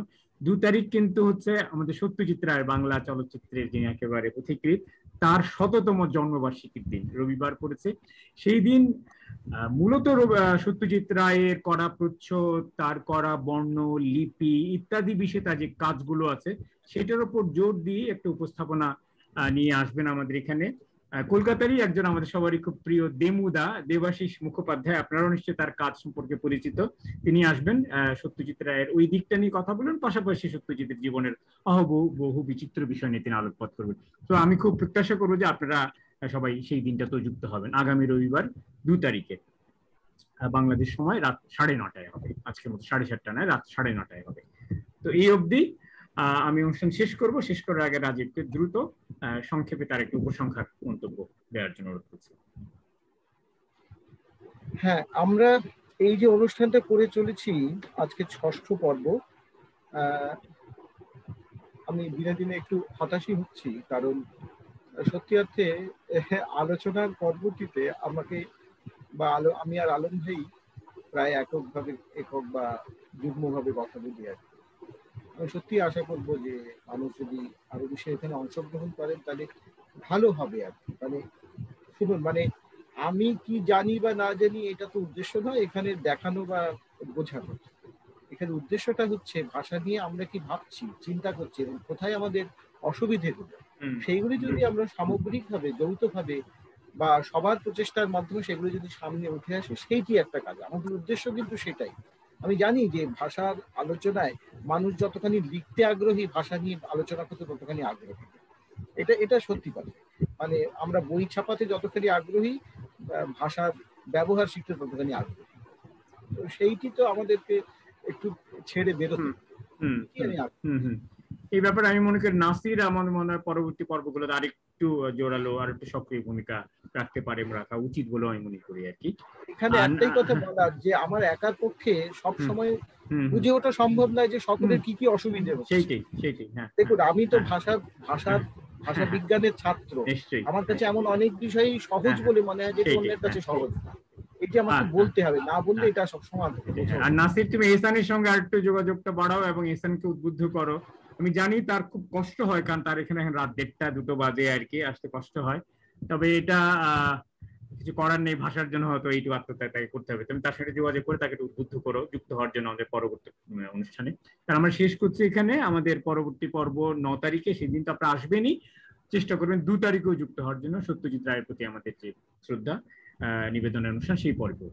আর ততদিন আপনারা সবাই ভালো থাকবেন, সুন্দর থাকবেন, সুস্থ থাকবেন। বিশেষ করে পশ্চিমবঙ্গের মানুষদের জন্য আমার আকুল আবেদন, আপনারা একটু সাবধানে থাকেন। ওখানকার যে করোনা ঢেউয়ের যে একটা ভয়ঙ্কর তাণ্ডব আমরা লক্ষ্য করছি আর কি, সাবধানতা ছাড়া সত্যি আর কোনো বিকল্প নেই। নিজের নিরাপত্তা নিজেকে নিশ্চিত করতে হবে, গুরুজনদেরকে, তাদেরকেও আপনার জন্য নিরাপদ রাখতে পারি সেই চেষ্টাটুকু করবেন। আমাদের সবটুকু শুভকামনা, সবটুকু ভালোবাসা থাকলো। আমাদের নিজেদের দেশের অবস্থা খুব একটা ভালো নয়, কিন্তু কলকাতার অবস্থা দেখে আমাদের খুবই খারাপ লাগে। আজকে বোধহয় সেখানে 26% সংক্রমণের হার আমি লক্ষ্য করেছি। তো সবাই সাবধানে থাকবেন, হ্যাঁ ভালো থাকবেন। ভয়ানক। আমাদের এত পরিচিত, এত কাছের মানুষ যে এমন অবস্থায় সব পৌঁছে যাচ্ছে, তারা সত্যি আমি খুবই ভারাক্রান্ত মনে আজকে এই অনুষ্ঠান আমি করতে বসেছি। আমি বলতে পারছি না যে সত্যি কিরকম ভারাক্রান্ত অবস্থা। তবুও আমাদের শুভকামনা রইল, আপনারা সবাই ভালো থাকবেন, সুস্থ থাকবেন, নিরাপদে থাকবেন। শুভরাত্রি।